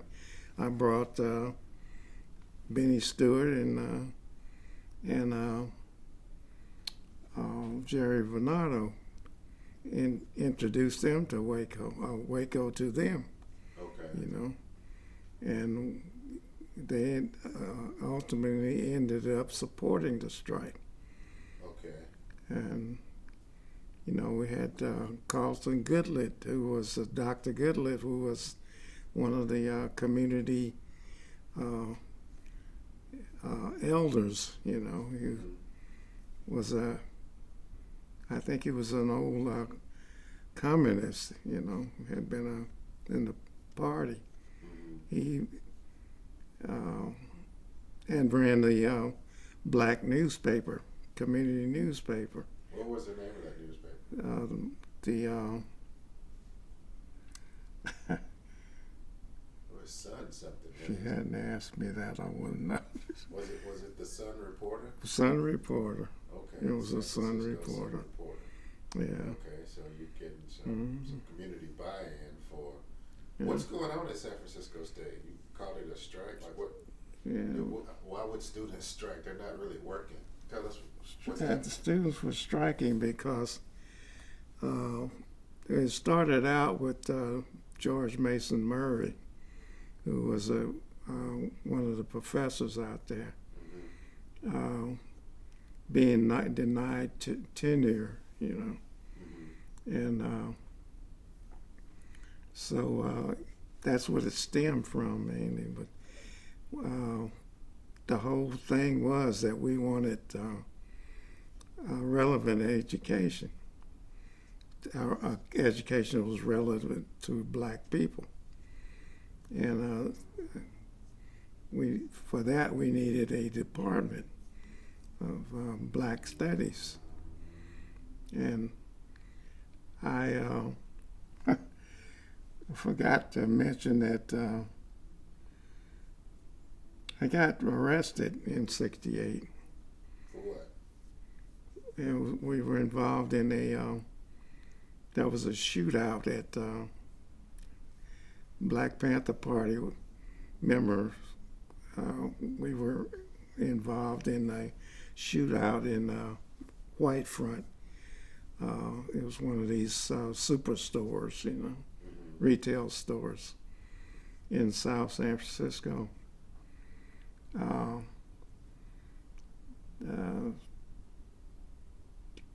Got busted with a couple other brothers that and ended up went to doing time in Redwood City, the county jail in Redwood City.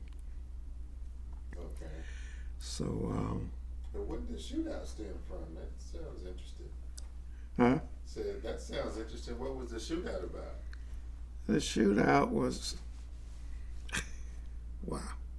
The shootout was behind a stolen credit card. Okay.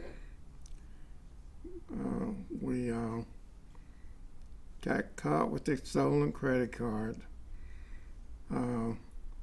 They detained one of us, and I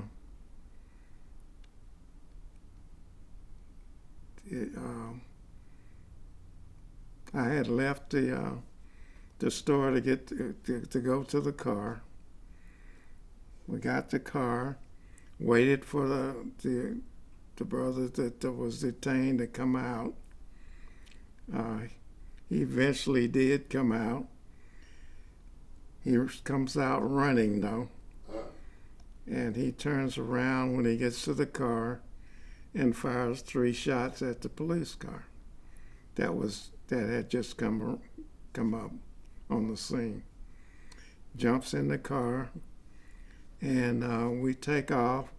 They shoot the tires off from under my car, and they stand off about 30, 40 yards or so and riddle the car full of bullets. Oh wow. And Sounds scary.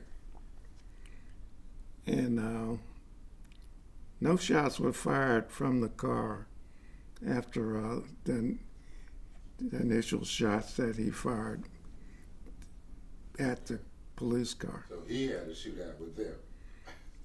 Wow. Yeah, and we were trying to leave the scene, and that's when he shot the tires out of the car to prevent us from leaving.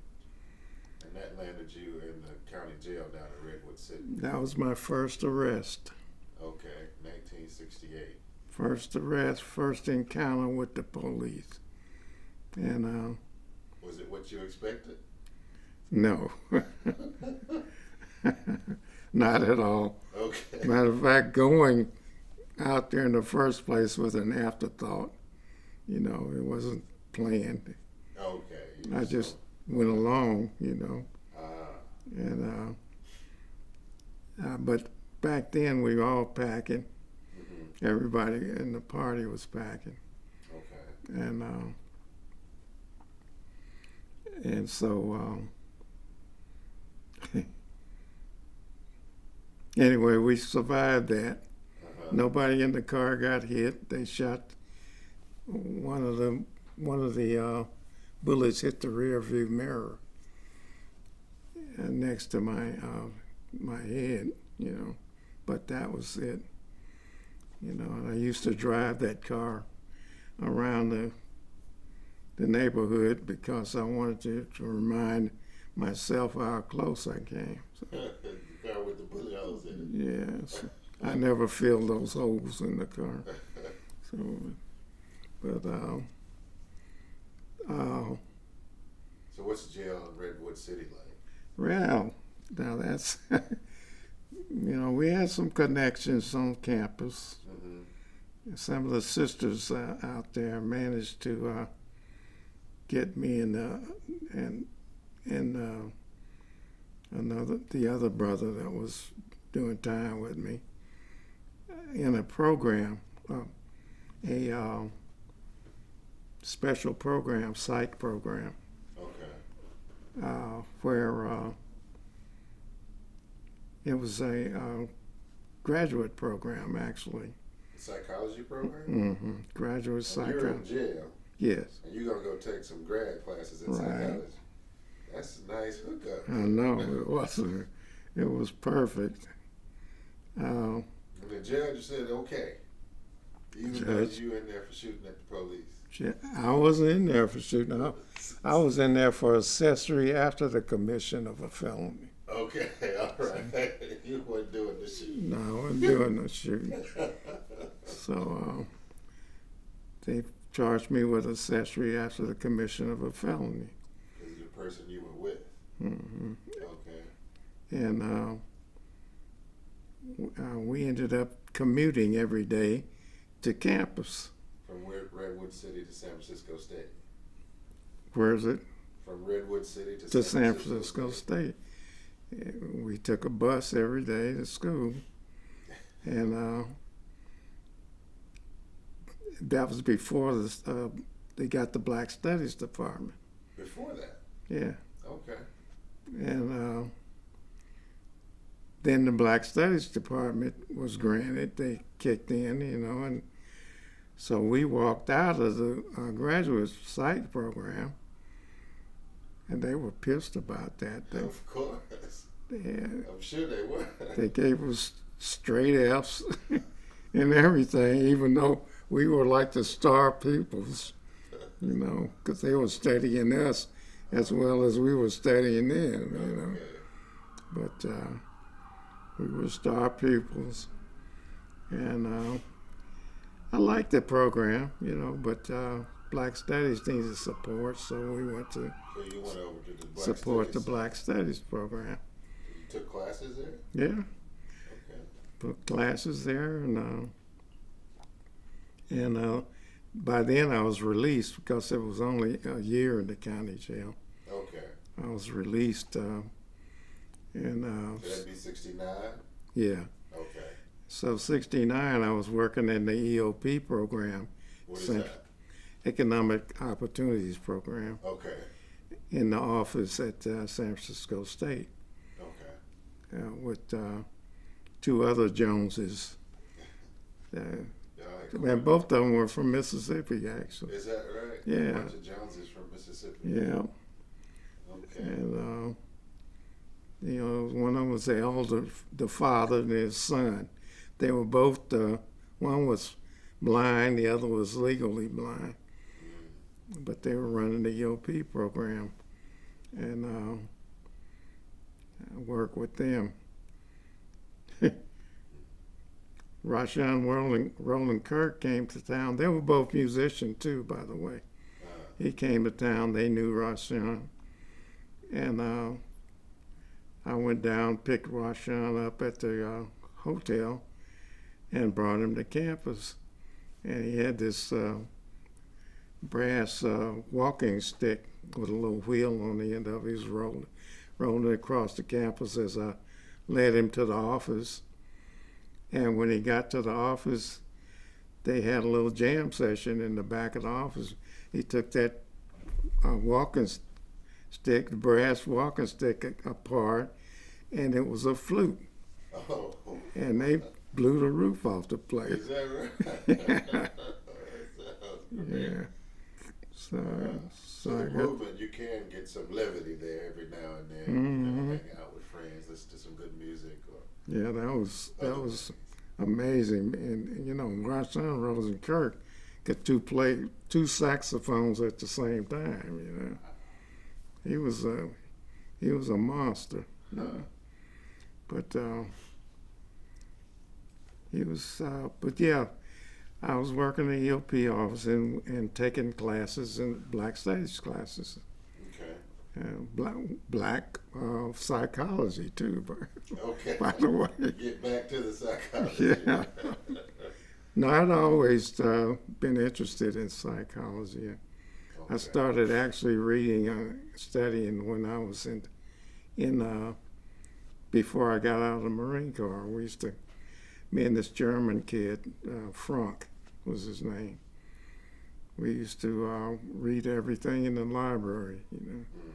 Mostly it was Freudian, you know, Yeah. but that was what was happening then. Right. And I was interested in why people did the things they did, and what was the reasoning behind the rat in the maze, you know, and all of that, you know, the treadmill that the rat was on. So Right. Did you ever find any answers? yeah, I know why.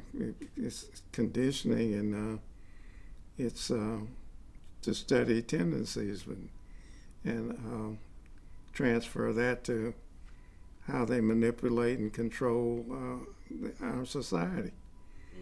You know, and this is how they manipulate and control us, and it made sense of these high-rise projects that they built.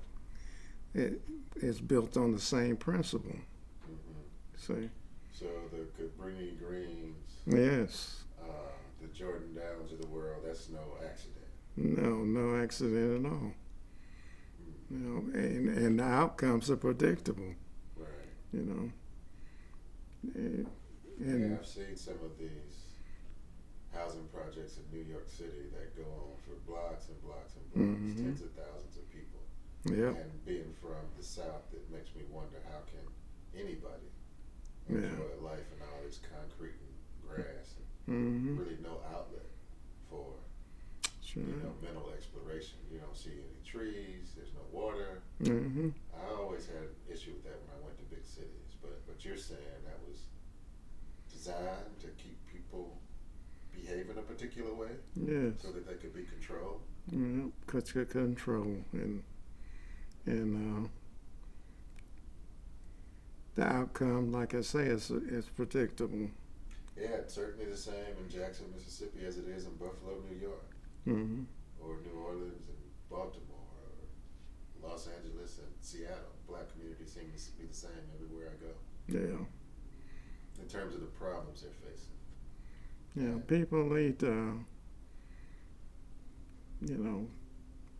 ideally they need space and greenery and fresh air and things like that to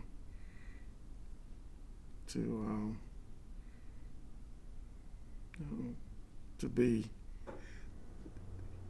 This is part of being humanized. I think that's not humanizing to live in a project like that, and it's a step up from prison. You see.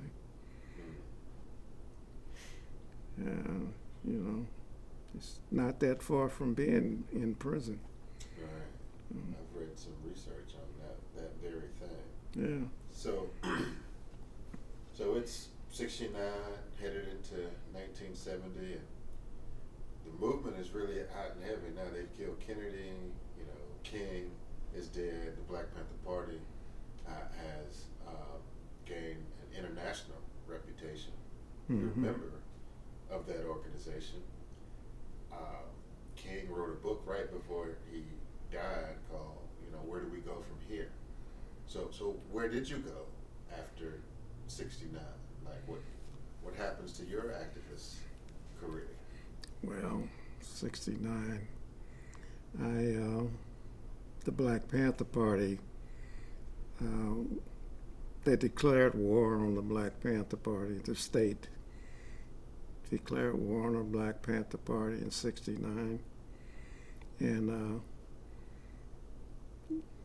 they started assassinating our leaders,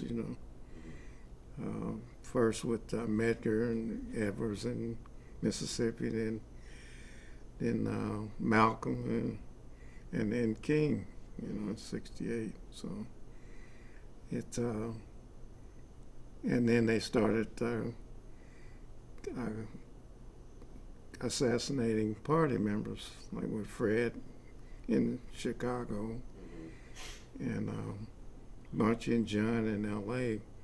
They used agents to do that, but so it set off an alarm within the ranks of the Black Panther Party. It did for me. It meant we all had a target on our backs. And so we were living under siege, pretty much. You had to, it was required for party members to have a shotgun at the door, see, and defend your threshold. And I was concerned for my family. I had 4 kids by then, and I was concerned that my activities would put them in jeopardy. So I had to leave my family and for their own safety. I had a choice, because I just said, okay, I was just kidding. And, I'm good now and go sit down somewhere, or I could continue to fight. And I chose to continue to fight. And as a result of that put my family in jeopardy. And so I had to separate from my family. And the reason was that I continued to fight is that I didn't want them to have to grow up in the kind of world I grew up in. And something had to change, I thought. And I thought Black Panther Party was an agent for change. And by then we really didn't have a choice, because we had the targets on our backs. They had decided to wipe us out anyway. So. Yeah, I remember reading some newspaper articles where J. Edgar Hoover told Congress that they needed more money because the Black Panther Party was so dangerous they needed to have millions of dollars to deal with it. And yeah, those their organization, the greatest threat to the internal security of the United States. Yep, those breakfast programs tear everything apart here, That's terrorist breakfast programs. Yeah, terrorist breakfast programs, and so now that you have to, I don't know, you got to get away from your family for your family's safety. It's 69 has turned into 1970. Like, what kind of work do you find yourself involved in? I mean, the movement has been going on a long time now, but at least publicly since the passage of Brown in 1954. You're 16 years into the movement now. 15 years after Emmett Till is killed, and you start to think differently. So it's 1970. What are you registering people to vote? Are you organizing marches? Like, what kind of things does your activist work take you to at this point? well, we were At this point, we were defending ourselves, self-defense posture against the state, Okay. and trying to survive, doing everything we could to survive. Which meant that I had to go underground. So, and on the run. So, What was that like? Could you share just a snippet of what being on the run would look like for people who have no clue about that? yeah, you have to change your identity and stuff like that, and change your location. So ended up down south. All the way from San Francisco, you volunteered to go back south. At the south. Finally got to south, yeah. But Why that choice? Because you could have gone east to New York, you could have gone north to Chicago, north to Seattle. That would have been a change of location. Why south? because that's where it emanated from, you see. It being the movement. Movement, yeah. Okay. So closer to ground zero. Mm-hmm. And certainly more black people in the South population-wise at this point in American history. Maybe not so much today. So did you think it would be easier for you to blend in there versus, I don't know, Philadelphia? Yeah, I think I felt that it was easier, I felt that, that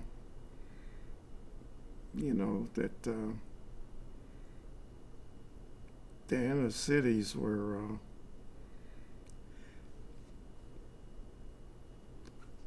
Black Panther Party was infiltrated, every chapter you had informants and agent provocateurs. And San Francisco, we had identified 3, and there were probably 4. And so those were 3 or 4 that we knew about. And so going someplace different, having a new identity and stuff was a best option, we thought. And we did that, and but the FBI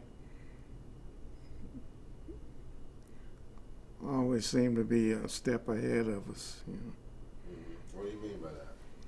I mean that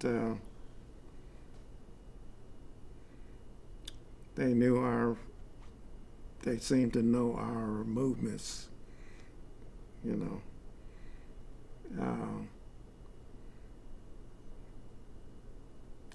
There was really no ideal place to go, no safe place. Mm-hmm. It was just a matter of time, that you're going to be captured, Mm-hmm. So you're on the run,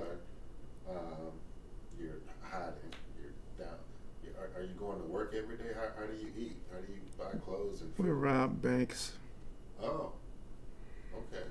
We robbed banks. We got pretty good at it, How do you get good at? Huh? How do you get good at bank robbery? Repetition. Okay, you practice a lot. Yeah, we practice a lot. So, do you have a memory of a particular incident where everything went smoothly? I mean, smoothly about. Like you go in the bank, you get what you're looking for, you come out, and everybody's happy. Yeah, usually that's the way it happened.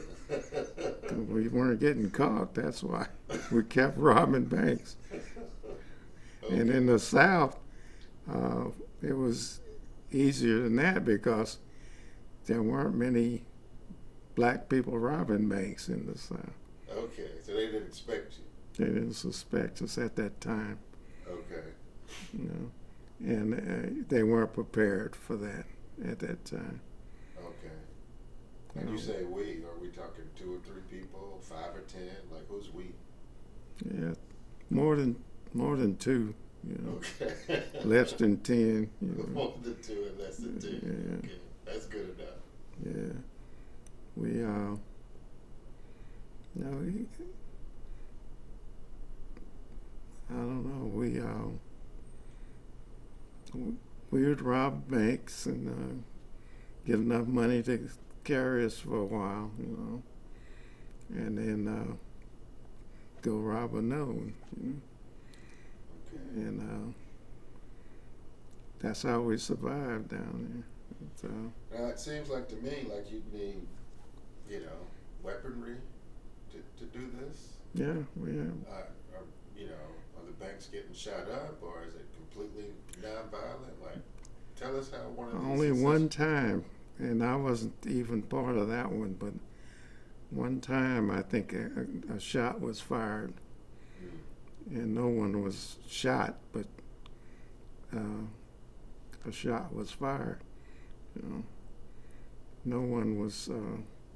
We never had to shoot anybody when we robbed the bank.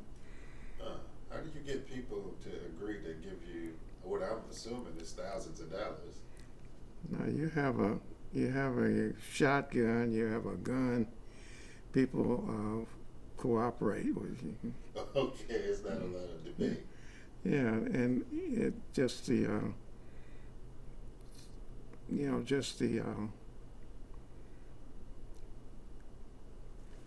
people don't have time to think. Mm-hmm. So it's what do you call it? Well, we don't want to make a movie about how to rob banks, but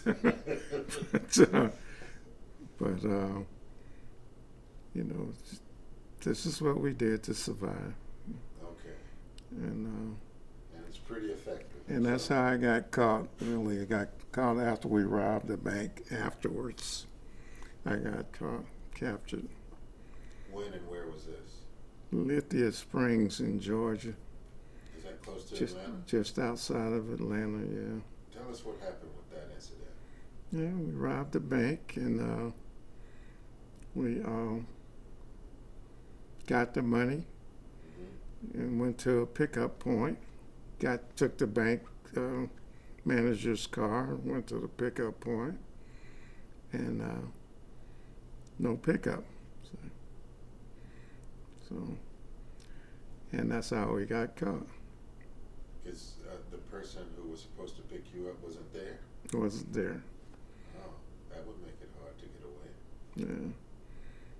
And the police didn't show up because the people at the bank probably called it. Called it. I think they just spotted us in the field, open field, and they came and captured us. A couple of sheriffs, Mm-hmm. How was that? Did they treat you well, or was there some? Yeah, animosity? they treated us well.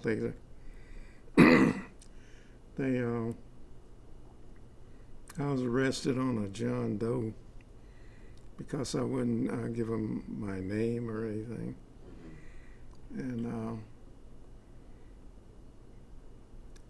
and they asked me my name, and I told them, "You're the police. You'll find them,"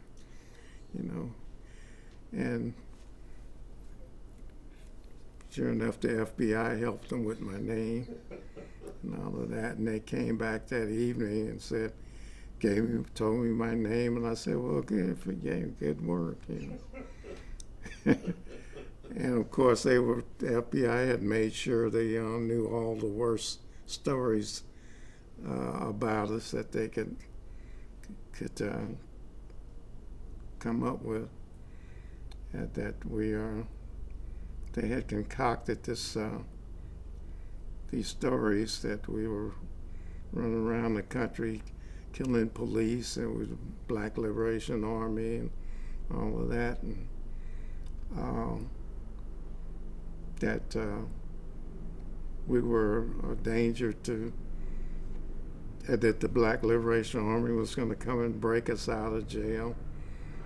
And so we were put at the Lithia Springs as a sheriff's station. They locked us up in that, and they had people with automatic weapons watching every move we made. And going to the bathroom, they had people, one in the front and one in the back, on the stairwells with automatic weapons. You really came up with some stories, huh? Yeah, and they had, we stayed there overnight. They had one on top of the roof, you know. So how old would you have been? How old what was year I? Was this? That was what it was at 60. That was 70, 73. Mm-hmm. So I was, what is that, 35 or something? Can't do the math right now. 38? Yeah, about 38 something. Full-grown adult. Oh yeah. And, I was a full-grown adult when I joined the Black Panther Party. okay. I was 33, I think, when I joined the party. Okay. And yeah. So you're in this jail in rural Georgia. Mm-hmm. You go to court. What happens? They take us to. They don't take us to court in rural Georgia. They move us to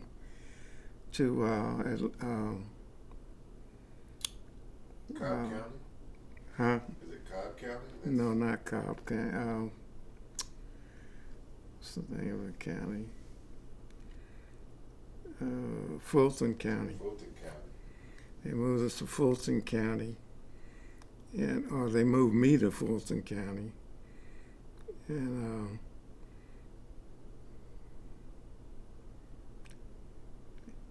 That's Atlanta, right? yeah, Okay. and I'm awaiting trial there. I didn't see where they moved the others, but they kept me in. They kept us separated. Okay. And we went to court in Fulton County, and we were convicted of bank robbery. Mm-hmm. And I had a public defender who didn't seem to be concerned about putting together any kind of defense, you know. Mm-hmm. And so, they had filled the newspapers, Atlanta Constitution and all that, with stories about us. Mm-hmm. And so we were convicted, I think, before we went to court. But anyway, got 15 years for bank robbery. Mm-hmm. And they took me to Atlanta Federal Penitentiary. Mm-hmm. Took the other guy to Los Angeles. And I stayed in Atlanta. I was in isolation at Atlanta Full Penitentiary. They wouldn't let me in general population. Did they say why? I asked to see the warden. They took me to see the warden. I asked him that question. Mm-hmm. Why am I not allowed in general population? He said, you know why. Get him out of here. So they, he was showing it to the point, huh? yeah. So they got me out of there. And I looked out on the yard one day. They wouldn't let me in general population. I looked out on the yard one day, and there was about 300 Muslims out there doing, running in ranks and chanting, and doing the martial arts and all that stuff. And I said, I'm going to join the Army, you know, because I'll get freedom, religious freedom. Mm-hmm. They'll have to let me in general population.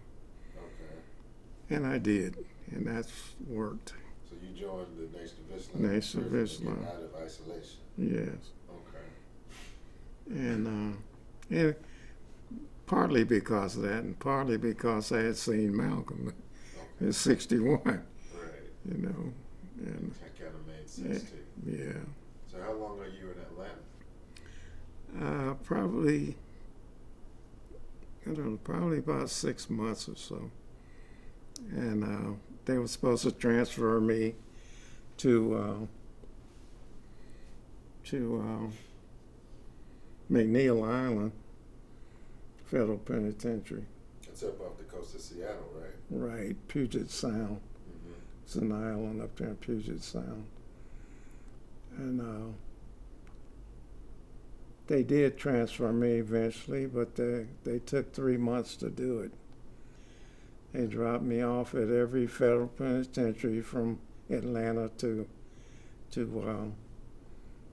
Sacramento. That's a wild ride. Like, what was that experience like? Well, they were dropping me off and keeping me in isolation. They had me in the hole. You know, they were just giving me the grand tour. You know, and they dropped me off in El Reno, Oklahoma, and I was in the hole for a month. And finally, I stopped eating. I went on a hunger strike, and I stopped eating. They would bring the food, and I pushed the food back through the hole, and they supposed to let me out of isolation for an hour once a week, and they did that. It's in a dog run, you know, by myself, and they said they had lost my paperwork. And so, but they found it after I started fasting. And so then they moved me to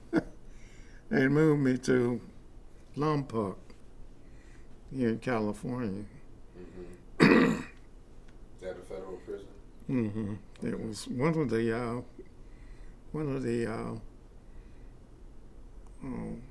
of Nixon's boys was up there. The burglars Okay. was up there. Haldeman or Ehrlichman? I don't remember. It's Maybe one of the other ones. yeah, one or the other. I can't remember now. Okay. But You were in good company. yeah, he was there. I didn't. I was in isolation. Okay. They put me in the top tier, in the farthest corner of the prison Mm-hmm. that they could find. There was nobody up there on that tier but me. And I wouldn't see anybody except when they brought my food. I looked in a Bible in that cell, and there was a handwritten writ of habeas corpus somebody had put in the Bible. Mm-hmm. And I think it was probably the Muslim pipeline is very powerful. They knew where I was at all times, I think. Mm-hmm. You know, they, especially if you're a Muslim, you know, Mm-hmm. they knew where I was. And then someone put that writ of habeas corpus in there. Mm-hmm. And I filled it out and gave it to the guy when he brought my food. Mm-hmm. And the next thing I know, I was headed out of there, you know. So I was only there for a few days. But, You go from Lompoc to where? went from Lompoc to had been to Leavenworth. That's Lom- in Kansas, right? Yeah, Leavenworth, Kansas. and then El Reno, and then Long Park, and then I think Sacramento was next. Yeah, Mm-hmm. Sacramento County Jail. Oh, okay. Put me in there. I stayed there a few days, and then they finally took me to McNeil Island. From Sacramento. Mm-hmm. You flew, you drive All of it was by van. by van. Yeah, Now, are you sitting in the back looking at the window? Are you chained up? Are you? chained up. Oh, Yeah. It's Yeah. hard to relax on this cross country trip. Huh? Yeah, no, there wasn't no sightseeing trip. I was a prisoner. Mm-hmm. To them, I was a dangerous prisoner. So I'm shackled. Mm-hmm.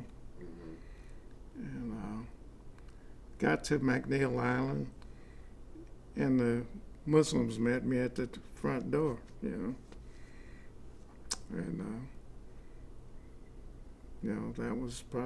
that was it right there. They took care of me. Okay. And what was that experience like up in the Oh. far northwest? We ended up pretty much running McNeil Island, We being the Muslims. the Muslim population of Yeah. prisoners. Mm-hmm. Okay. How so? Well, it was three of us who were ministers, and you weren't ordained ministers, but you just You appointed a minister. right. Plus, I knew the Muslim minister in Sacramento. Okay. I mean, in Washington, Seattle? Seattle. Yeah, I knew him from. We knew each other from the streets. We knew each other. We started out kind of together. Okay. George McNeil. Mm-hmm. He became a Muslim minister, and he was servicing McNeil Island. Okay. And so I guess when he saw my name, he recognized it, So what's prison life like in McNeil Island? Well, if it wasn't for the fact that I started going to school. Okay. I started going to school because I had the GI Bill, Mm-hmm. and I could send money home, Okay. And I started going to school, and first I started at the local community college, and then I finished up at finally got my degree at Pacific Lutheran, which is in Seattle. Where'd you get a degree? Hmm? Where'd you get a degree? Sociology. Okay. Yeah. But, How many years did you stay at McNeil Island? I was there 4.5 years. Okay. So Yeah. 74, 75, up to 79 or 80? 77, got out. 77. Mm. So you're captured in 73. Mhm. You're out in 77, even though you got a 15-year sentence. Yeah. How'd you manage that? Because you're this dangerous guy that's been running around killing the police, and you do 4 years? Mm-hmm. What is it? I don't understand that. Help me understand that. I had a good lawyer Okay. who made all of that stuff go away. I was facing state charges, and the fact that I had violated probation From the white front from the white shootout, front shootout, yeah. and the lawyer got rid of that. He got rid of that, and made it part of time served. Okay. And and everything else that they had planned for me, they made that disappear too. So I didn't end up. I thought I was never going to get out, but based on what the FBI was doing, but didn't work out there for them, And I was taking classes. I graduated from school. I learned a trade. I became a machinist, and while I was doing all of that, I was running and fasting and all of that good stuff, So you came out of prison a healthy man. I was healthy as With a hell. degree and what is this outlook? Because you mentioned that the thing that happened in '55 lasted 20 years, and it seems like it's 77 now. Are you over that anger? Not really, but that was a period of time I could not talk. 'Cause you didn't want me to talk, because if I talked, it was going to be profane as it could be. I was still angry about that, and but What for a helped lot you of get time. over that? Hmm? What helped you get over that? What made you start back talking? Working with SNCC, working in the community, Doing something with that. doing that, yeah. Okay. Even though it turned out I thought I've discovered that the system itself was the problem, Okay. and it needed to change. Mm-hmm. And so I hadn't found a solution to it, but I identified the problem, And that was a big step. Mm-hmm. Okay, so you're back home. Is your wife waiting with open arms, or have things just changed so much that you got to start over? What happens?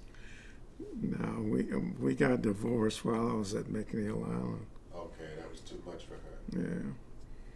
Yeah, and I didn't know how long. I didn't know if I was ever going to get out again. So Right. I didn't want her waiting around for me. Okay. So I thought she should move on with her life. Mm-hmm. Anyway, we got divorced, and I got out. I started another family, Mm-hmm.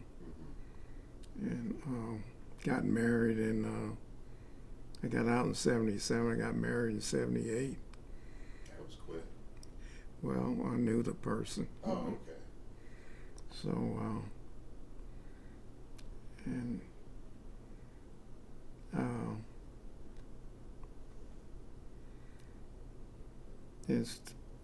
I decided, I had a lot of guilt about leaving my first family, Mm-hmm. having to leave my kids like that. But they turned out, in spite of me, they turned out real good. They got some really decent kids, good people. That's good. That actually brings us to a question I have for you about what you would say about what your activity, your civil rights and Black Power activity cost you, like in terms of the things it took from you. Like, what did being a representative of the freedom struggle cost Henry Jones? Only regret I have is the pain that it caused my kids when I had to leave. It's the only regret. And for that reason, I vowed that I would not leave my second family. I tried to bring both families together, and that didn't work out so well. There was resistance on the part of my second wife. Okay. She didn't buy into it, but my kids and I, we always stayed connected, and I said I was not going to. I was going to stay with my second family at least until my kids were 18 years old. Actually, I stayed until they were 20 years old, before I got engaged in struggle again. Okay. Yeah. So that must have been around the turn of the century, huh? No, it was, that was, yeah, I guess you could say that. Late 90s? Uh-huh. Okay. 98, I guess, yeah. What brought you back to the movement at that late date? Well, I was always something that always was pulling me, That was one of the comrades' daughter was murdered in East Oakland. Out there in broad daylight, stabbed to death. And, we got involved with that, helping him. And then there was, the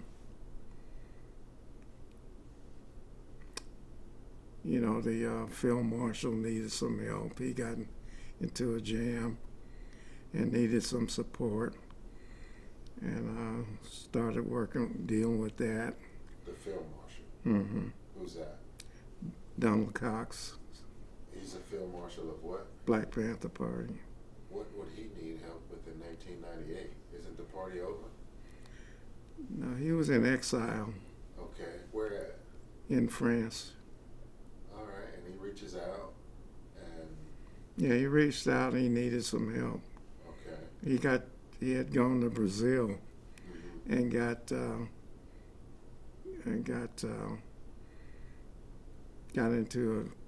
it got too hot for him down there. Mm-hmm. He was still like a fugitive, Right. So, I had to give him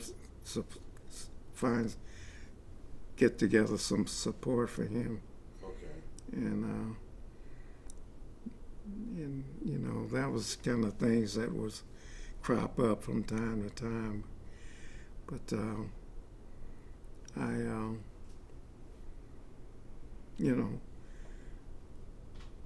I got back into the struggle, though. I guess fully engaged in it again in 2003. What happened in 2003? 2003 was the beginning of the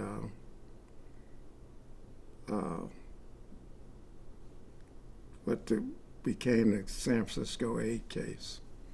Okay, tell us how that unfolded. Okay. What comes about in 2003? In 2003, there was the Bush administration. I have to put it in my car. Okay, we'll need to break. Yeah. Okay. All right. In 2003, there was the Bush administration's move on the oil fields in the Middle East. And they had anticipated resistance here in the United States to that. And they believed in preemptive strikes. And so they didn't want a replay of the 60s and 70s with mass protests and demonstrations and what have you. So they got ahead of it, and they started checking on activists and people progressives from the 60s, from the 70s, coming around and interviewing people. And they came and knocked on my door. And when the Twin Towers, this was after the Twin Towers went down. After 9/11. Yes, after 9/11. And they perceived that was going to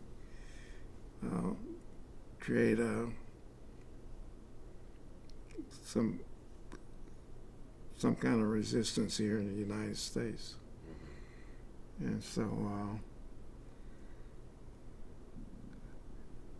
when I saw those Twin Towers going down, my instincts kicked in, and I started sensing that I might be hearing from them again, And I have an office at my home. I look out on the street, and every now and then I'd look to see if anybody was showing up. And one day I looked out and I saw this SUV pull up across the street. And sure enough, it was one of the detectives from back in the day, in the 70s, who were investigating unsolved police killings, and was designated as members of a joint terrorist task force. His name was Erdelatz, showed up. Ed Erdelatz? Huh? Did you say Ed Erdelatz? Yes. Okay. He showed up, and he had a FBI agent with him. And he gets out of the truck, the SUV, and his coat flaps open, and I see this old shoulder holster with his pistol in it, and so I said, okay, here it is, You've been expecting that? Yeah, I've been expecting it. It was, they had created the USA Patriot Act and all of that kind of stuff. And Do you remember what the Patriot Act did or said? do I remember what? What it did or said? What is this Patriot Act? Well, the USA Patriot Act pretty much did away with some of our rights, like habeas corpus and things like that. And gave the government power to investigate. They,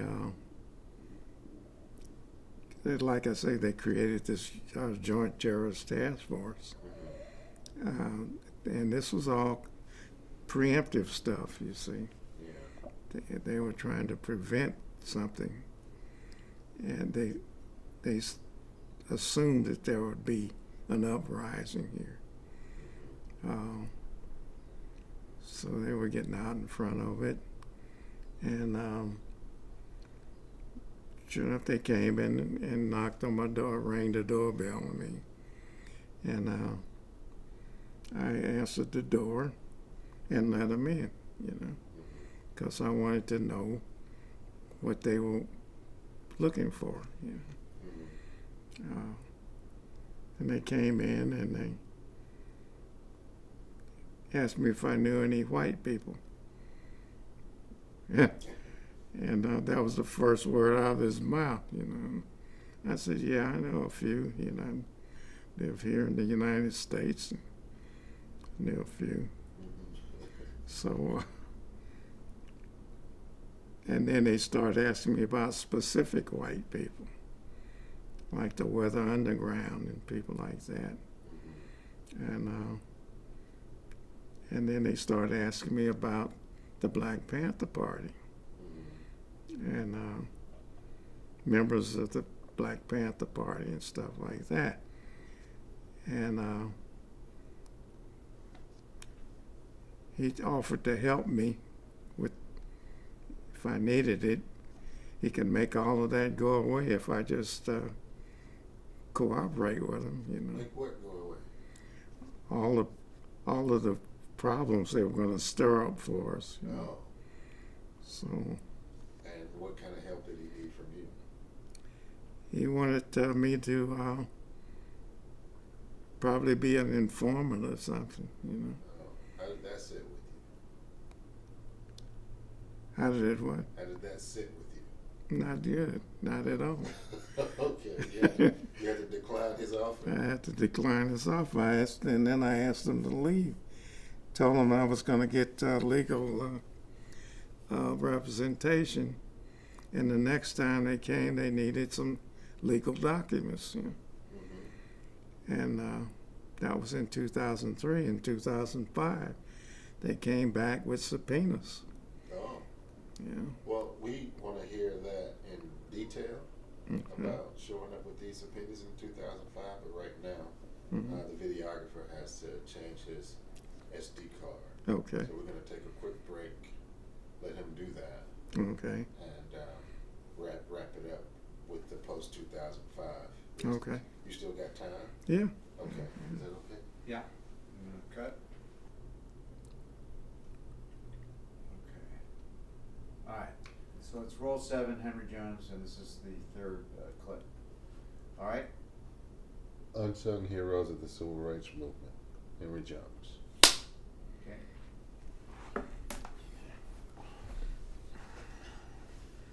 So, in 2003, you get a visit from the FBI And and Ed Aaron Erlatz. Erlatz, who's an investigator from San Francisco, and they're asking questions about unsolved police killings, you say? Mm-hmm. And you talk to them and send them away. That's 2003, but they show up with subpoenas in 2005? Yes. What is that about? Subpoenas to appear before a investigative grand jury In San Francisco? in San Francisco. Okay, you're served with that. Yes. And they were treating us like cooperative witnesses, you know. How so? I mean, they put us up in hotels. They're paying our transportation, stuff like that, feeding us, you know. And, you know, this went on until it came to our turn to appear before the grand jury. Mm-hmm. And then we took the fifth and refused to cooperate with them. And they turned on us. So they weren't friendly after that? They weren't friendly after What that. kind of questions did they ask you in the grand jury? They wanted to know, you know, about, they would show photos and of different people, and do you know this person? Do you know that person? What do you know about this situation? What do you know about that situation? You know, and so we took the Fifth Amendment. The grand jury is you don't have an attorney in there. It's more like an inquisition. You're not allowed to have legal advisor in there with you. So you can ask for a break and go see your lawyer and discuss things with him briefly and come back. But you can't do that, you know, every question, you know. So we didn't cooperate, and they held us in contempt. And when they do that, they just put you in cuffs and take you to jail. So you had to go to jail in San Francisco because you would cooperate with the grand jury. Right. We started directly, went to jail, and started serving. The grand jury was about to expire, luckily. I think it was like 30 days left, but you don't know this. You know, you just, we just got lucky there because it could have been a new grand jury here, you know, and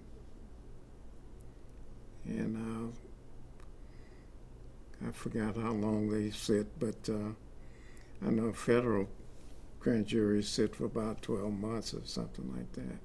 Okay. or 18 months. I can't remember now, but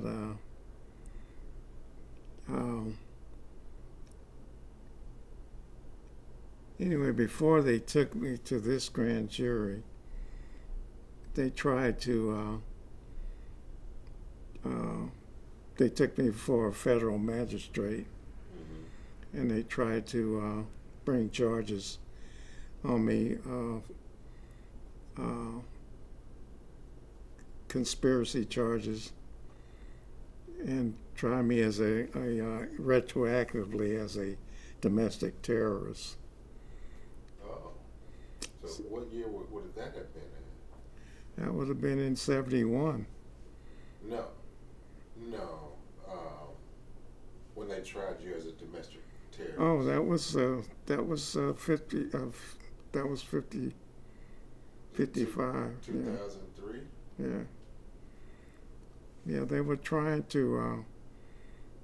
First, they tried to make this a federal thing. Okay. And I had my lawyer got that quashed because they had no jurisdiction. There's no federal offense involved there. And so they threw it out of federal and put it in the state court. Okay. And that's why we went to the federal grand jury. But yeah, first it was just me and the feds. Okay. And facing a joint terrorist, domestic terrorist charge. Retroactive. Yeah, From retroactive. something in the 70s. Yes. That's what happens under the U.S. Patriot Act, USA Patriot Act. They can reach back as far as they need to. And what were they accusing you of being a terrorist around? Oh, it was a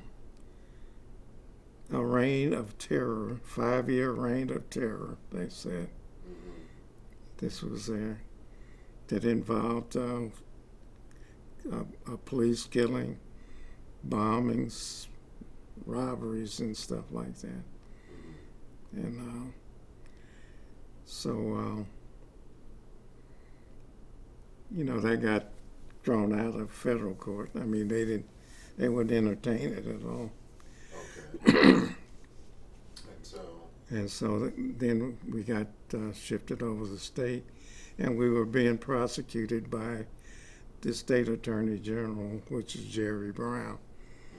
But he gave it to his assistant, Drew Liner.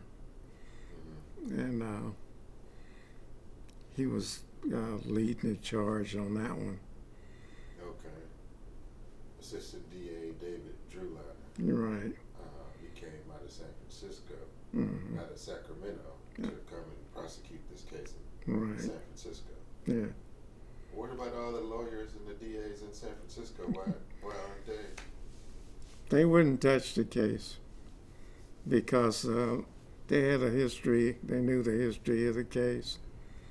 They knew that there was torture involved in the case, and so that was what's her name? It was the DA. I forgot.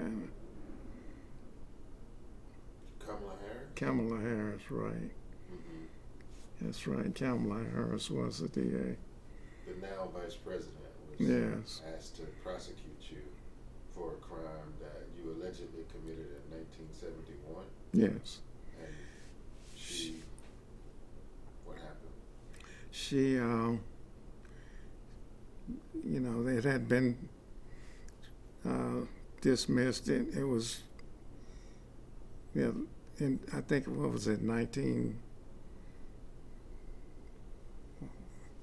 when did that go to trial? And when did they attempt that first prosecution? In 76. 72, yeah. Right, and that was, yes. And,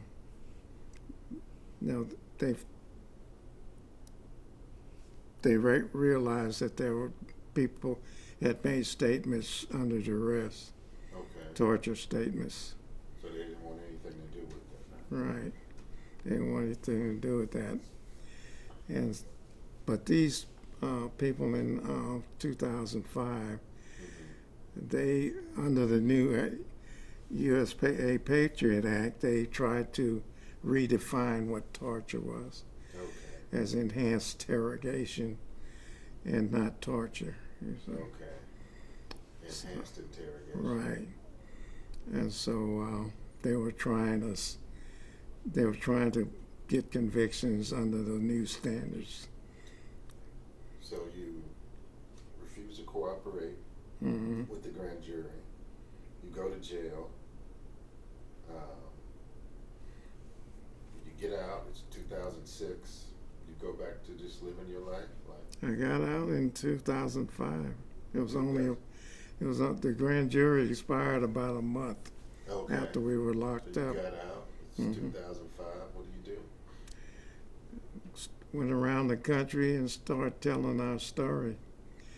You know, we started demonstrating.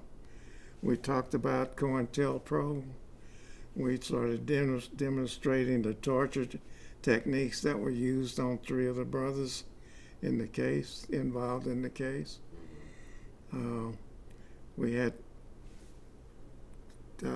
props. We had blankets and cattle prod and things like this, and we demonstrated what was done to the brothers that were tortured and why it was done. You know, And you're doing this all over the country. all over the country. Churches, community centers, universities. Yeah, in the community, universities, everywhere we could. Everywhere that would offer us a place to do it. How long did you do that? We did that until 2007 Why'd you stop?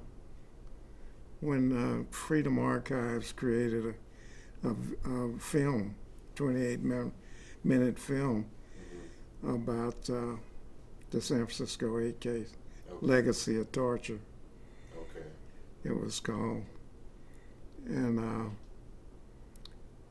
while we were demonstrating all this, you know, we using the brothers that were tortured, and it was very hard on them, you know, to resurrect. Tell the story over and over. Right. And it brought back all of that stuff from back then that they had tried to forget about all these years. And so it was very difficult for them. So the film was designed to tell that story without them having to do it over and over. Right. Okay. Now it's 2007. Yeah, What comes of all this activity? we were supposed to be at the premiere of the film in January 2007. We couldn't be there. We were detained in 2007. Who detained you? The government, the state detained us. They locked us up on a criminal complaint of one of the detectives involved with the case. So the grand jury doesn't come back with anything, Nothing. and a lone detective files a complaint That's right. based on a 36-year-old crime, and you're arrested. Yes. And when in 2007? And it was like the day after the Super Bowl. I forgot what day that. January 2007. January 2007. Tell us how this arrest goes down. It was simultaneous across the country. They arrested people in New York. They arrested people in Florida, Oklahoma, and San Francisco. I think that's those are the 4 locations. and all about the same time of the day. And you didn't live in any of those places, so where did they arrest you? In L.A., Los Angeles. I'm sorry, Okay. that's the other place. They locked us up. They called me on my house. Well, it was my business phone Okay. at home. The police did. Yes, the state police. That's an unusual way to arrest somebody. Tell us about that. They called me on that phone. I woke up. It was like 6 o'clock in the morning. Mm-hmm. I heard the phone ringing. I got up and answered the phone, and they said this was the state police, California State Police. Come out. We want you to keep the phone in your hand. Come out with your hands up. Back out. You know? And I got outside. And they had my neighbor's house. They were on the corner of her building with guns trained on me, and people on the other side of me with guns trained on me, and this one woman that was leading the group, I guess, she was giving the instructions. You know, I'm in my pajamas and my flip-flops, and I get out there, and they put the cuffs on me. And 6 in the morning in January 2007. I think they read me my Mirandas or something. I can't recall now, but anyway, they put me in the patrol car. Took me. I live about 3 blocks from the sheriff's station. Oh, okay. 3.5 blocks or so from the sheriff's station. Took me over to the sheriff's station. Put me in the van with the other brother that they had picked up that lived in Altadena, where I was living. Okay. And put me in the back of the patrol car with him, handcuffed behind my back. And there was a newspaper guy from the newspaper with a camera down on the sidewalk, filming this. You know. So they had been alerted before time. Yeah. First, they had taken me into the booked me inside. You know. And What did they book you on? What charge?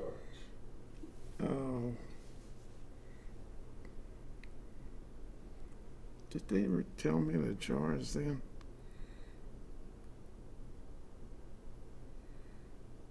No, they didn't tell me the charge then.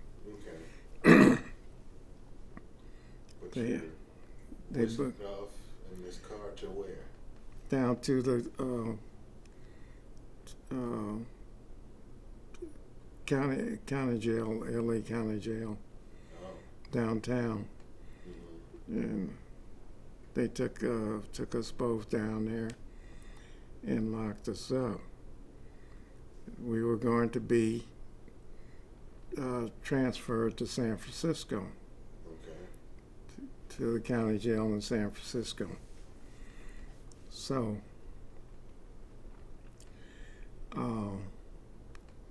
we stayed there. I don't know. It seems like it was about 3 or 4 days or something like that. It wasn't long. How was your reception in the LA County Jail? Inmates knew about us, you know, Mm-hmm. and they had seen it in the news, I guess, because they, you know, put it in the papers. And the story was in the papers, Mm-hmm. I think. And I was on this block in this county jail there in L.A. that was mostly Brown brothers, you know. They heard about it, and they started sending me Zuzus and Wham Whams and stuff. Well, for the people who are watching who don't know what Zuzus and Whams are, what are those? Oh, it's like goodies, candy, and stuff like that. You know, crackers and whatever you get from the commissary. These are imported in jail. Yeah. Okay. They started sending me down there. And then, you know, they got a kite system they use. They can just pull a string down to you, and you tie whatever it is, and you can drag it up to the wherever it needs to go. Okay. You know. So they was shooting me that stuff, and Because you're 70-something years old at this point, right? yeah, I was, what was I, You were 7? born in 35, and it's 2007. You're 72. I'm 72, yeah. That's got to be hard for some being in jail at 72 and you hadn't been there since No, I was, in 07 rather, and you hadn't been there since the 70s. What was that like? Was it a shock to the system? not really. No? No, it was part of the struggle, you know. To be expected. Hmm. So, you arrested. Do they give you a bail? No, they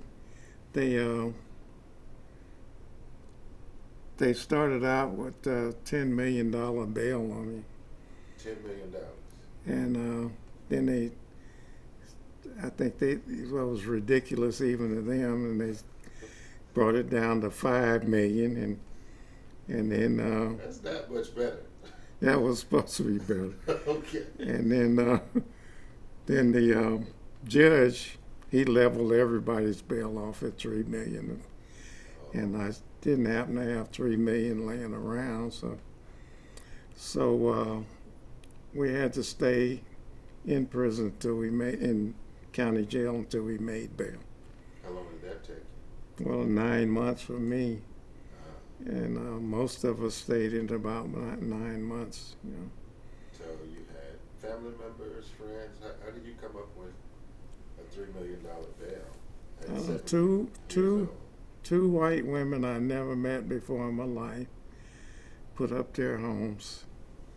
My wife put up hers, of course, and I was able to. But then, before I had to do that, bail was reduced more, and so it was like 600,000 or something like that. Much more manageable than $3 Yeah. million. So the two women didn't have to put their homes up. My wife put the home up, and I got out after 9 months, and we went back out and continued to tell our story around the country. Okay. And now you're in court. Yeah, we're back and forth to court. What is this about? Like, why are you going to court? Because it's not trial, right? Well, they were trying to build a case. Okay. Matter of fact, the whole thing was designed to pressure us into the point that we would help them build a case against ourselves. And we being these 8 people they arrested. Yeah, And so now you've become a member of the San Francisco 8. yes, And you're going around the country talking about this case. yeah, And their position is, we want you to convict yourself. yes. They claimed they had DNA evidence. They claimed they had a weapon. They claimed that, what else did they claim? They claimed they had a witness, really, that was cooperating. Okay. And none of that proved to be true. They There never was produced a weapon. no weapon, no DNA. They tried to fabricate some DNA on a cigarette lighter, but they had to turn the guy they were trying to claim fingerprint was on the lighter was left-handed, and they had the fingerprints in the wrong direction or something. But anyway, And And this is the FBI and Homeland Security and all that? and the military, you know. And the military. Yeah. So they couldn't get the fingerprint turned the right way. No. Okay. What about the witness? And the witness, he was not. He was one of the torture victims, Oh. and he was not going to turn against anybody else. He was just going to tell what happened. Okay. So he was no witness for them. No He was DNA, he was a torture victim himself. no fingerprint, no Yeah. witness. So how long do you go through this back and forth to court thing then? Until they threw in the towel, actually. What makes them throw in the towel? On 6 of us. They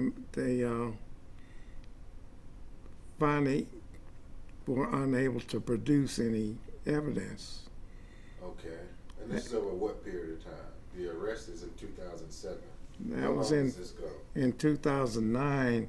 They dropped the charges on me, Okay. and I think they dropped the charges on 5 of us. They had dropped the charges on 1 of us prior to that Wow. because there was no evidence. Matter of fact, he was added to the case after one of the original members, who was a torture victim, members of the San Francisco 8 case, died. He transitioned in 2006. Okay, so then they added another person. They pulled in another. I guess they wanted to keep the number right. But And they had to dismiss charges against him. had to dismiss charges against him. The result of that is he lost $1 million home that, you know, he had some property that he lost $1 million house after being locked up for several months. Right. And then, you know, we all lost something, you know. Right. Let me ask you, what kinds of things were being talked about in court? So this is several years of court hearings, right? Yeah. What was the discussion like? Usually just procedural issues, you know, motions and being filed and contested and what have you. So it's they just drug it out, you know. This, Okay. Meanwhile, you're going around the country speaking, Yes. publicizing what's happening. A few years go by. I mean, what's the prosecution? You mentioned this Drew Liner person. What are they saying to the judge that they have on these 8 people that they're wanting to try? yeah, well, they were convinced that we were a group of terrorists who had killed a police officer in '71 and were conspired to you know, create this reign of terror that lasted 5 years in San Francisco. And so they were convinced of that. And they introduced what as evidence? They didn't have any. All of it was fabricated. And it took years to clear that up. Yes. So you have the charges dismissed. They claimed to have had a group of officers searching through all the, you know, there was like, while we were locked up, we were given our case files, you know, like 300,000 documents or something like that in our case files. And we were given this on a, what was it, a chip, I think, that we put in the computer. We all got computers, and the state provided that. And provided for that. And we were able to, they couldn't bring the actual physical documents into our prison, into So the you jail. got discs to go into your Yeah. computers? We had discs. And so that's how we spent our day, going over our case documents. What kinds of things would you find in these documents? What kind of what? What kind of things would you find? Oh, just what they were. We were looking for evidence of,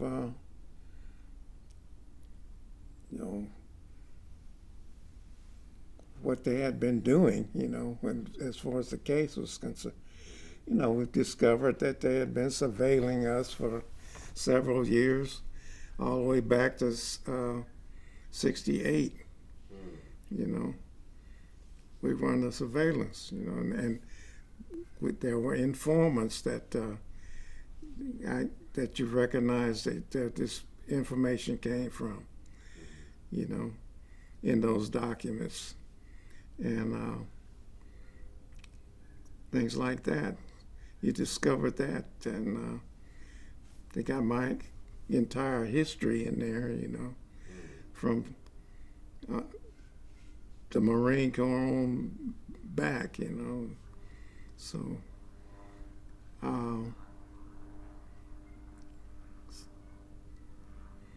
no, but it was enough to keep you busy during the day, Oh, it sounds like it. And they It's thousands of pages. Yeah, they get it in the morning. They bring the computer over, and then they pick it up in the evening.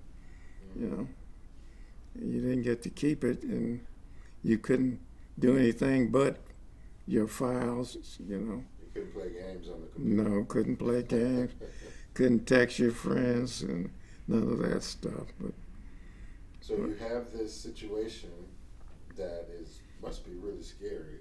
I'm, to a 72-year-old man, but it sounds like you handle it well. These years go by while they are prosecuting the case. They have none of the things that you read about in the New York Times or the San Francisco Chronicle in terms of the fingerprint evidence, the DNA, or the witness, or the weapon you pointed out. And why does it take so many years for the judge to do what he does? yeah, that's a good question.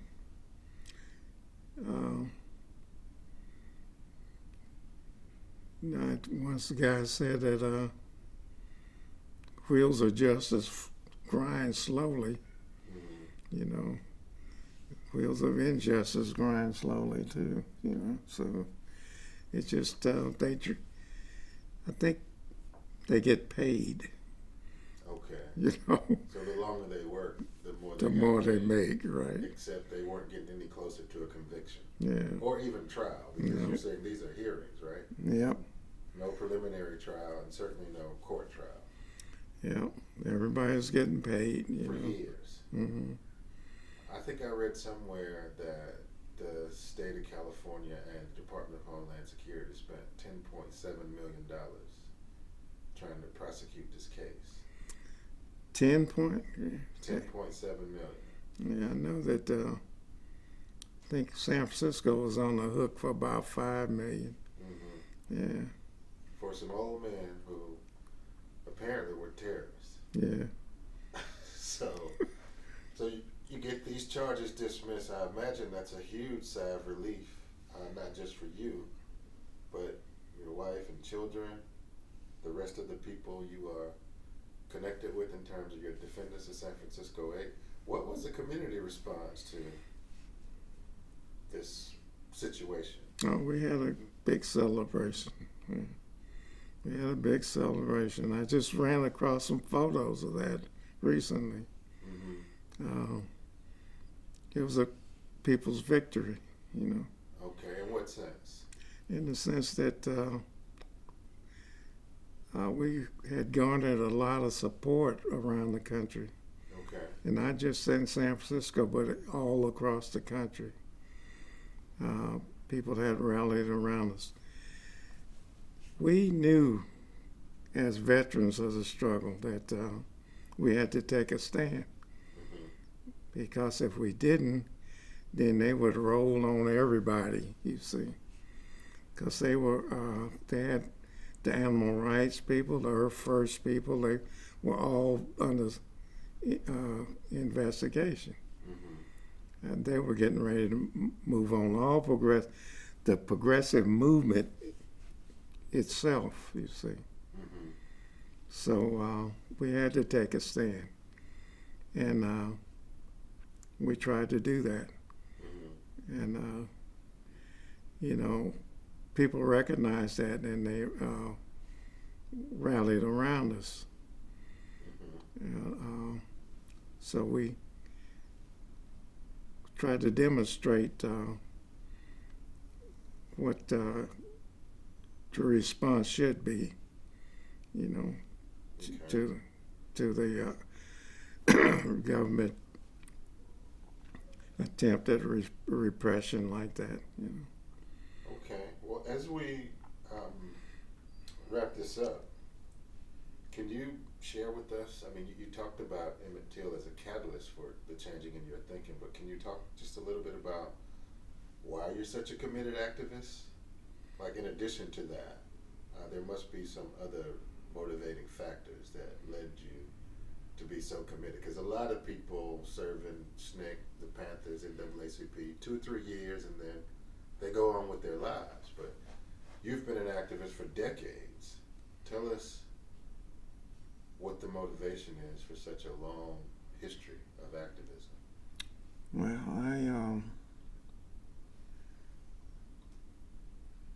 I made a promise to a 14-year-old kid in 1955 that,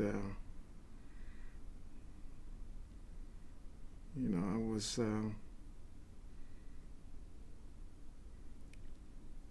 going to stay on this until either it killed me or I was going to kill it, you know. Mm-hmm. And it being this white supremacist, racist mindset, see. Mm-hmm. And it ain't dead, and neither am I. So we got work to do. So the struggle continues. The struggle continues. You have to be true to yourself. Today we have, you know, you mentioned some of these people earlier, Trayvon Martin and Breonna Taylor and George Floyd. Young people are having to deal with many of the same issues you and your generation had to deal with. What do you say to them based on your experience? Like, would you do anything differently this time around? What can you tell folks who are going to be fighting this? You said it's not over, fighting the same fight. Yeah. I would tell them to learn from those who've been engaged in this struggle and learn from their mistakes and their few successes they've made, and try to avoid making those same mistakes. Listen to those who've been in the struggle, those who are committed, dedicated, you know. Mm-hmm. And not have to repeat the same thing over and over and over, you know. Mm-hmm. You don't make progress like that, you know. Right. So, and be committed, you know. Try to be selfless, you know. Get rid of your ego, Mm-hmm. you know. Serve the people, you know. And envision the kind of world that you'd like this to be, and go out and make it. Because someone made this mess. So Yeah. why not you? How can't you improve on this? So, Right. yeah. And so what would you, how would you describe a just world? Let's say there were to be some success. What would that look like? What's your vision of a just society? No, one where that,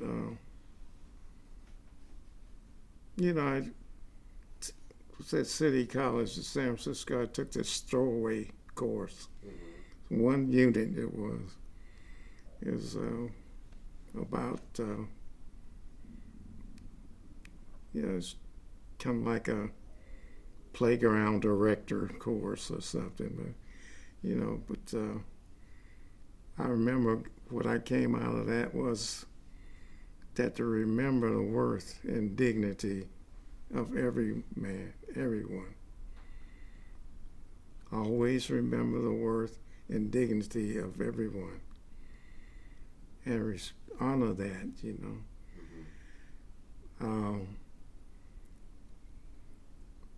We don't run anything down here. We just think we do, Mm-hmm. you know. And that's just pure arrogance, because we do not, you know. And you get evidence every day that you do not, but you choose to so ignore those. Those are messages to us, you know.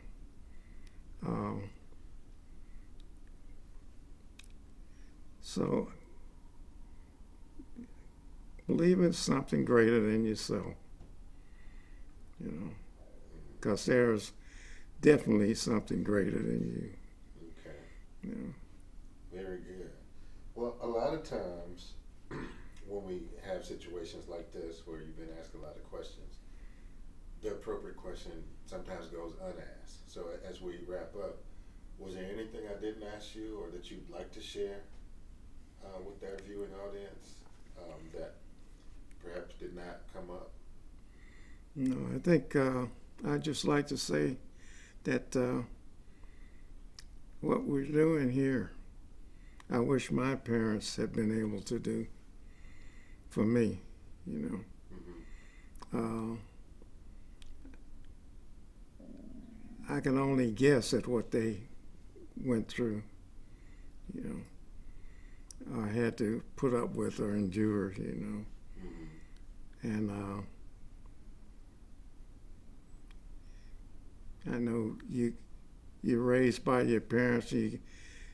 They represent authority to you and all that. And when you're breaking away, trying to find your own path, you want to blame somebody. You blame your mother and your father. Don't waste time with that. You're going to be a mother and a father one day, and you realize that they did the best they could with what they had. And honor them, you know. Mm-hmm. If you be better, then this is what they want you to do. They want you to be better than they were. Mm-hmm. Yeah. And make things better. Right. Yeah. So I think this what you're doing is very valuable, you know. Mm-hmm. And I just glad to be part of this.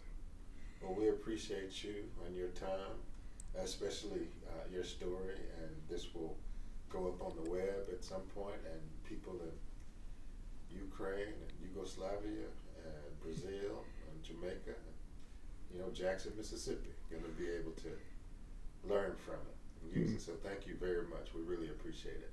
Well, thank you so much for doing this and having me. All right. All right, I'm going to cut.